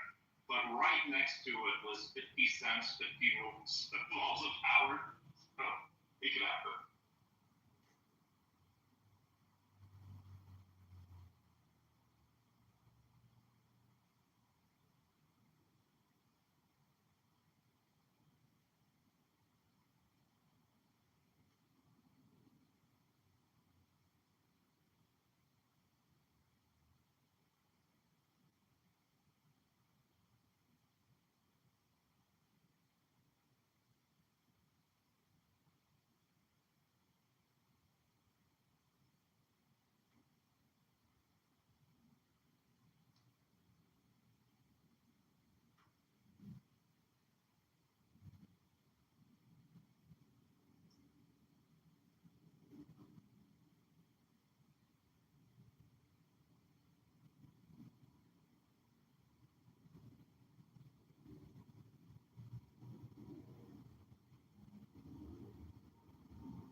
Okay, are we ready to play Buckley?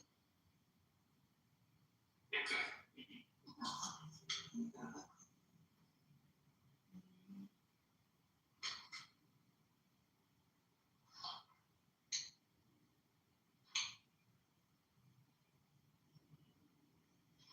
Oh, let me fast forward. Give me a second.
satisfaction at posturing carefully for his congratulations about his position.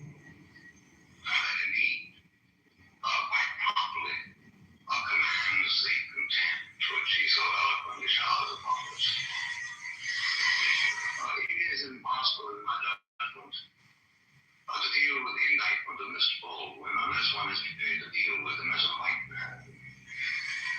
Unless one is prepared to say to him the fact that your skin is black is utterly irrelevant to the argument that you raise. The fact that you sit here, as is your rhetorical practice, and lay the entire weight of the Negro ordeal on your own shoulders is irrelevant to the argument that we are here to discuss. The gravamen of Mr. Baldwin's charges against America are not so much that our civilization has failed him and his people, that our ideals are insufficient, but that we have no ideals. That our ideals rather are some sort of a superficial coating which we come up with at any given moment in order to justify whatever commercial and noxious experiment we are engaged in. Thus, Mr. Baldwin can write his book, The Fire Next Time, in which he threatens America. He didn't, in writing that book, speak with the British accents that he used exclusively tonight, in which he threatened America with the necessity for us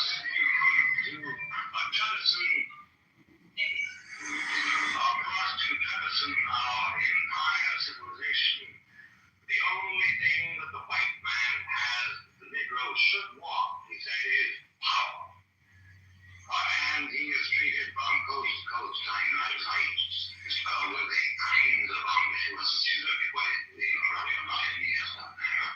Now goes beyond anything that was ever expected from the most servile Negro creature by a Southern African. I propose to pay him the honor this night of saying to him, Mr. Baldwin, I'm going to speak to you without any reference whatever to those surrounding protections which you are used to in virtue of the fact that you are a Negro.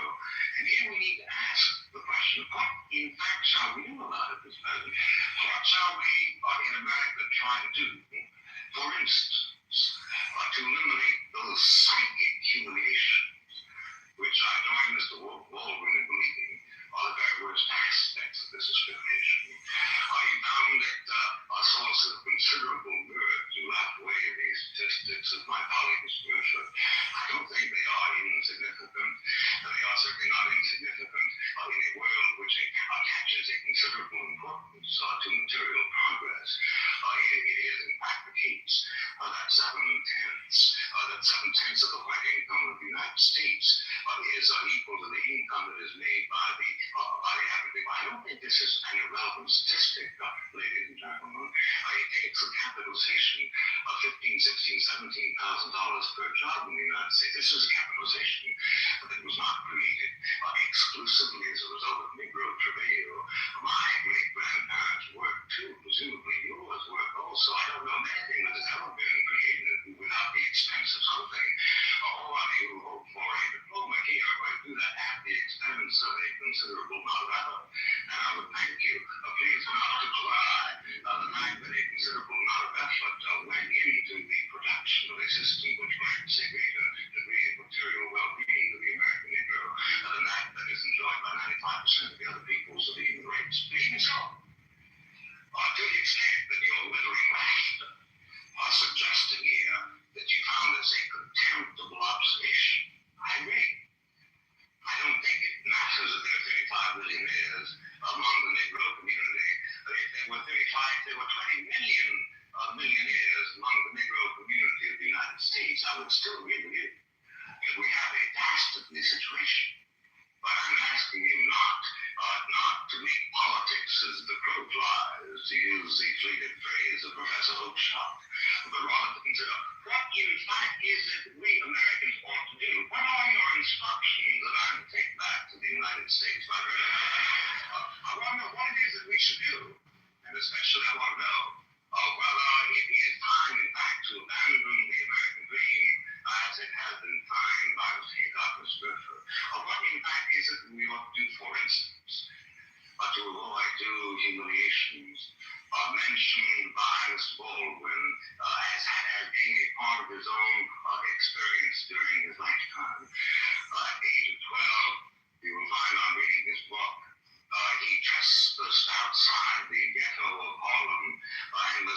taken by the scrub of the night by policeman on 42nd Street and Madison Avenue and said, "Here, you nigger, go back to where you belong."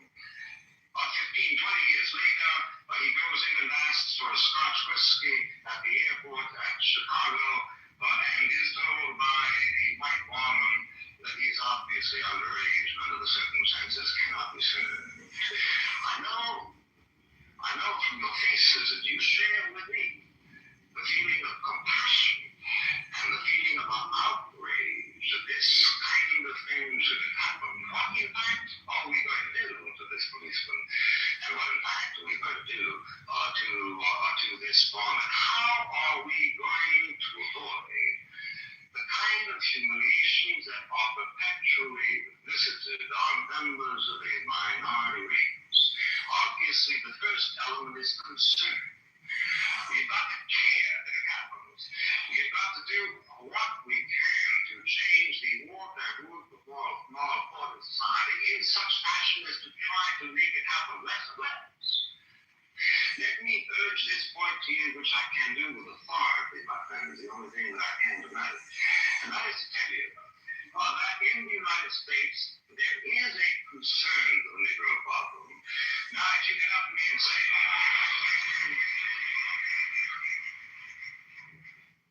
I recently purchased the most popular glucose meter online and decided to test it with you. Did you have...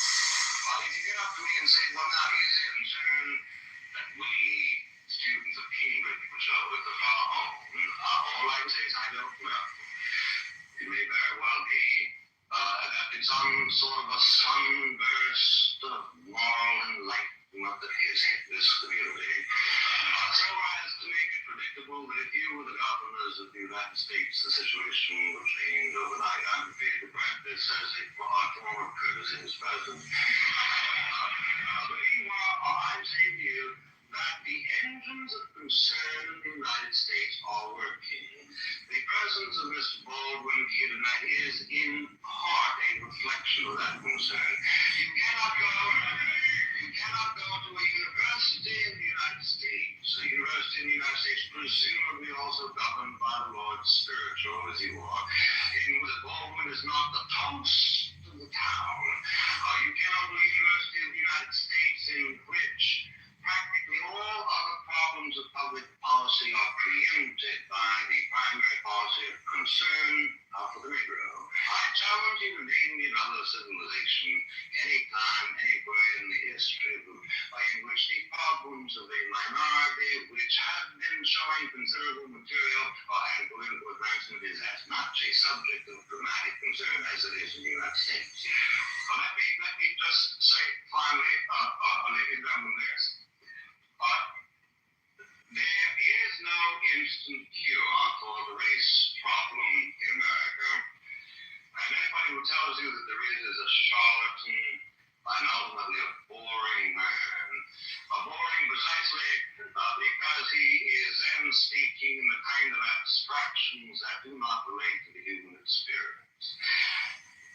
The trouble in America where the Negro community is concerned is a very complicated one. I urge those of you who have an actual rather than a purely ideologized interest in the problem to read the book Beyond the Melting Pot by Professor Glaser, also co-author of The Lonely Crowd, a prominent Jewish intellectual, who points to the fact that the situation in America where the Negroes are concerned is extremely complex as a result of an unfortunate conjunction of two factors. One is the dreadful efforts to perpetuate discrimination by many individual American citizens as a result of the lack of that final and ultimate concern which some people are truly trying to agitate the other. Is as a result of the failure of the Negro community itself to make certain exertions which were made by other minority groups during the American experience. If you can stand a statistic not of my own making, let me give you one which Professor Glaser considers as relevant. He says, for instance, in 1900, there were 3,500 Negro doctors in America. In 1960, there were 3,900, an increase in 400. Is this because opportunities, as has been suggested by Mr. Haycock and also by Mr. Baldwin implicitly? No, says Professor Wazer. There are a great many medical schools who are by no means practice discrimination, who are anxious to receive and to train Negro doctors. There are scholarships available to put them through, but in fact that particular imagery, which he remarks was so noticeable in the Jewish community and to a certain and lesser extent in the Italian-Irish community, for some reason is not there. We should focus on the necessity to animate this particular imagery, but he comes to the conclusion, which strikes me as plausible, that the people who can best do it, who can do it most effectively, are Negroes themselves. Let me conclude by reminding you, ladies and gentlemen, that where the Negro is concerned, the dangers, as far as I can see at this moment, is that they will seek to reach out for some sort of radical solutions on the basis of which the true problem is obscure. They have done a great deal to focus on the fact of white discrimination against Negroes. They have done a great deal to agitate a moral concern, but where, in fact, do they go now? They seem to be slipping, if you read carefully, for instance, the words of Mr. Mayor Rustin, towards some sort of a Procrustean formulation which ends up less urging the advancement of the Negro than the regression of the white people. 14 times as many people in New York City born of Negroes are illegitimate as of whites. This is a problem. How shall we address it? By seeking out laws that encourage illegitimacy in white people? This, unfortunately, tends to be the rhetorical momentum that some of the arguments are taking. One thing you might do, Mr. Butler, is let them vote Mississippi.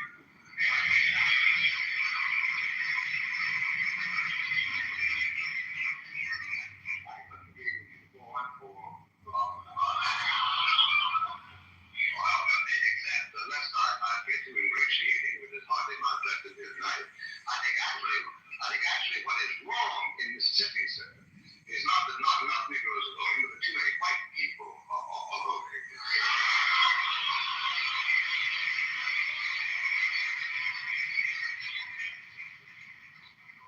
Booker T. Washington said that the important thing where Negroes are concerned is not that they hold public office, but that they be prepared to hold public office.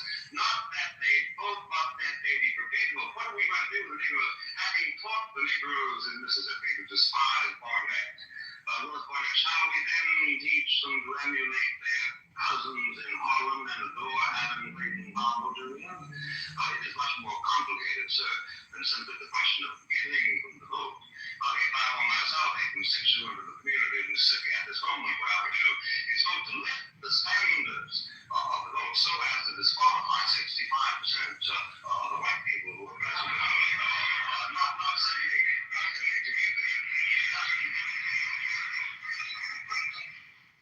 I say then that what we need is a considerable amount of practice that acknowledges that there are two sets of difficulties. The difficulties of the white person who acts as white people and brown people and black people do all over the world to protect their own vested interests, who have, as all of the races in the entire world have, and suffer from a kind of a racial narcissism, which tends always to convert every contingency into such a way to maximize their own power. That, yes, we must do, but we must also reach through to the Negro people and tell them that their best chances are in a mobile society. And the most mobile society in the world today, my friends, is the United States of America. The most mobile society in the United States, in the world is the United States of America, and it is precisely that mobility which will give opportunities to Negroes which they must be encouraged to take.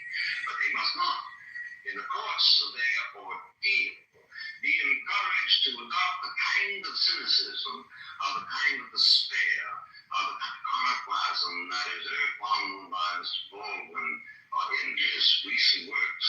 Because of one thing I can tell you, I believe with absolute authority, that where the United States is concerned, if it ever becomes a confrontation between a continuation of our own sort of idealism, the private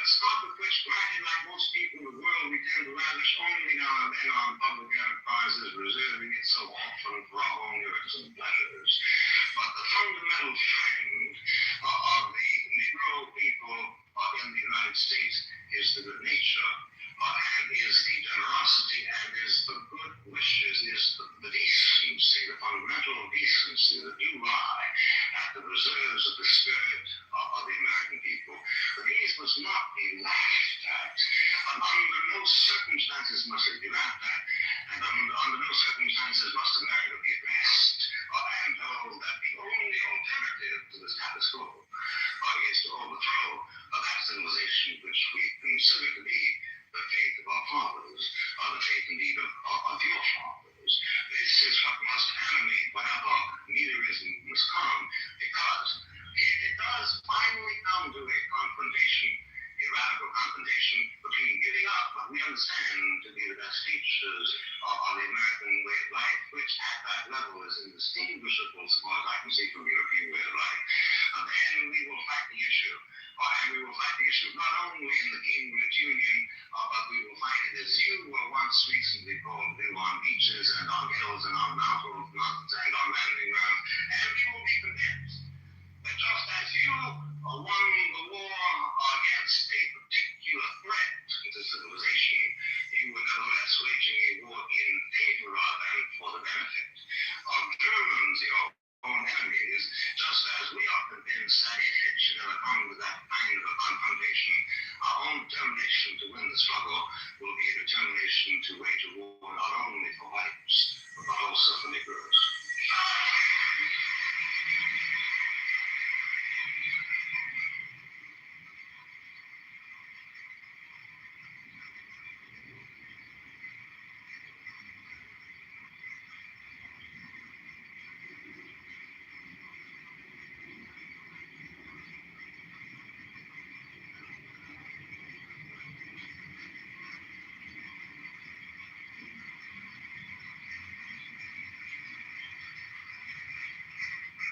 Tell us, take that basis, please.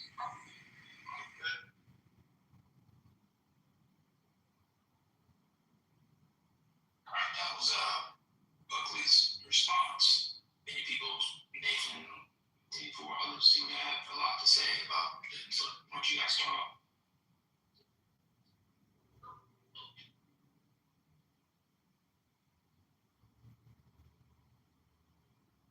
Is there anybody want to come up and speak to it, or just gonna sit in silence and do the chat? What's going on? Well, my break's about to be over. I will say this: I don't like how he started out. Talking about he only uses an English accent. James Baldwin did not put on an English accent. The man spoke eloquently, and so he had to resort to a cheap jab at the top of his rebuttal.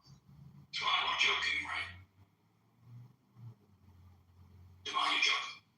You're telling me that Baldwin put on an English? I didn't hear Baldwin's part. I came in for this part. You think that's how he thought that was James Bond?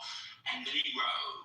When he sees that walking down the street to the little boy home in a bus ride at the barbershop. Or when I was in St. Paul in the well, no, it's a fake British. It's the transatlantic, mid-Atlantic. It's the same fake accent that Buckley was putting on.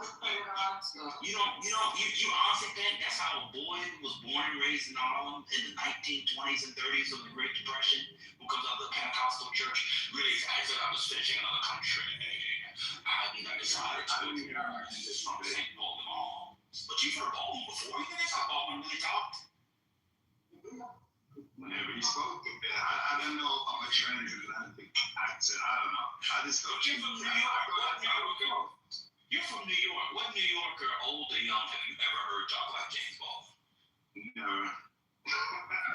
But he actually was less talking about the sound. He was talking less about the sound of the voice. He was actually talking more about. Remember, Buckley talked about he talked more about the sort of tone and rhetoric from the Fire Next Time, which Baldwin had just published about 18 months before. And it was incredibly militant, especially that second part of Fire Next Time when he's talking about his meetings with the Honorable Elijah Muhammad. Remembering that he goes and meets him in Chicago and stuff and talks about the black Muslims. And it was very militant. And part of what Buckley was getting at was, depending on Baldwin's audience, he would change the tone and tenor of how he spoke about the race problem. That's what he was getting at. Because if you read the Baldwin of 1963 to Fire Next Time, the Baldwin you hear it's a lot different. But yeah, Baldwin performed. I mean, Baldwin was one of the great performers of American life. He changed his accent, changed how he sat. Yeah, Baldwin was putting on all kinds of. Well, I know he grew from New York and all in 1924. And as I was finishing Giovanni's Room, I was talking to Gorvidal, of course, Truman Capote came over, and you had a very contentious relationship because his literary noir, that's not how black people talk.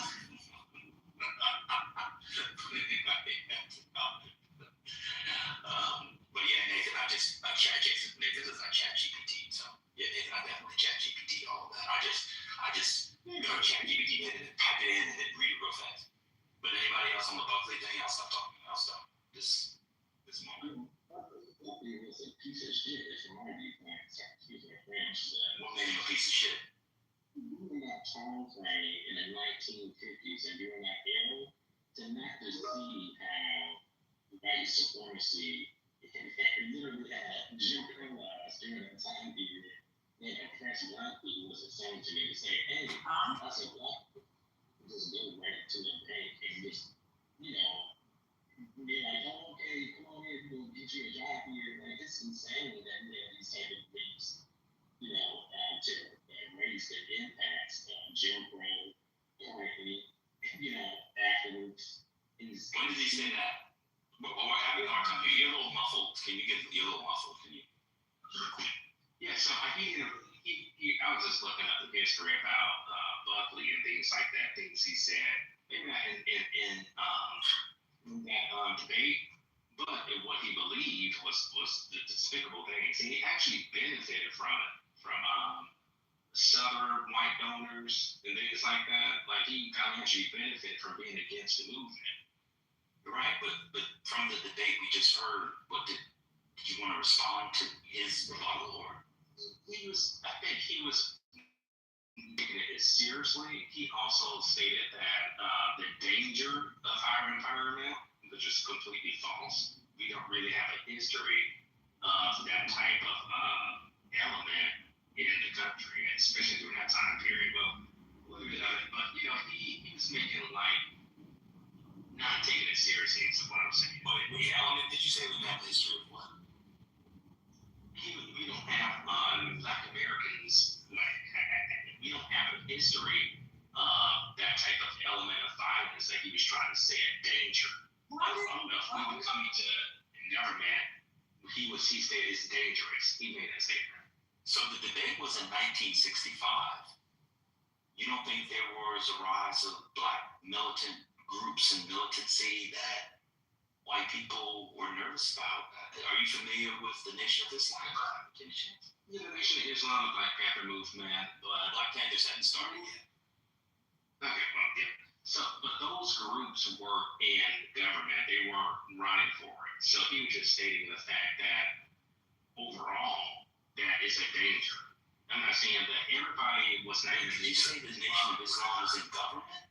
It's hard to follow. No, I'm saying that they was not in government. That's my point. So the danger, he wasn't just talking about the Nation of Islam people. He was talking about Black people in general. It was a danger, which that wasn't correct. So from the perspective of regular white people in the mid-1960s, given protests, given the rise of some militant groups, some seeming militant groups, remember, the Nation of Islam had been on the national radar for a long time. The hate that they produced was, I think, the late 50s. Other kinds of groups. You're suggesting that it didn't make sense, or he was being disingenuous about Black Americans. Was it Deacons of Defense about them turning to violence, like the fear of that? Is having a hard time? Yes, I think most white people by 1965 knew about the Nation of Islam since they've been covered in the national press. And Malcolm X, yes, to Mr. Yes, Malcolm X was all over the television in the early 1960s. Mike Wallace's Hate That April, I think it was 1959, maybe. Yes, they were in Reader's Digest. Alex Haley was writing about the Nation of Islam Islam in like Reader's Digest in the 50s, early 60s. Yeah, absolutely. They know about them. They were all over the television.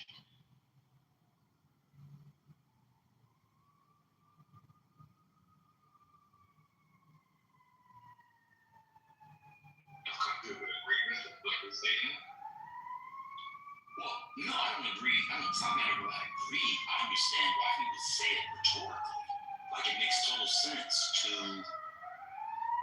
maybe even overinflate, but to talk about how these Negroes are becoming disobedient. I mean, from their perspective, the sit-ins are violent. So the kinds of things that King would describe as nonviolent disobedience, civil disobedience, from their perspective, they see as violent because it disrupts commerce, it disrupts sort of the social interaction in everyday life. So yeah, I understand why it's yeah, I mean, we now talk about these things as nonviolent, but that's not how they were talked about. And in fact, there's a new book, doing it again, no, I said I would do it, but it's a new history of the civil rights movement and its relationship to police violence in particular, and how Black people fought against police violence. And the whole premise of the book was, I haven't read it yet, but I heard a long interview with this story, two of them actually, where he talked about, think about like Black Lives Matter movement as a major movement on police brutality, but he actually shows that various, for instance, armed and unarmed, political and civil forms of resistance against police brutality was one of the organizing strains or principles of the civil rights. So yeah, I can totally see how they would. I'll get the name of the book and put it in. It's not going to right now. I'll get it from the Google and put it in. But yeah, I can totally see how there's a bunch of Negroes coming to a Woolworths on a lovely Friday afternoon. Some white mom is with her daughter, and they're sitting at the counter. And then all of a sudden, a bunch of toughs come in and start throwing food at them and stuff. Yeah, they thought that was violent. We talk about it now as non-violence because that's how King and Moses and Farmer and all of them conceptualized it. But from the white perspective, they definitely thought it was violent. I'll get the name of the book.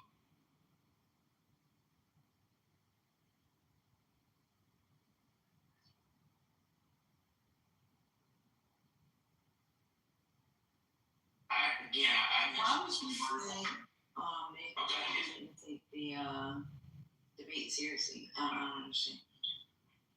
I'm sorry? Nathan said Baldwin went in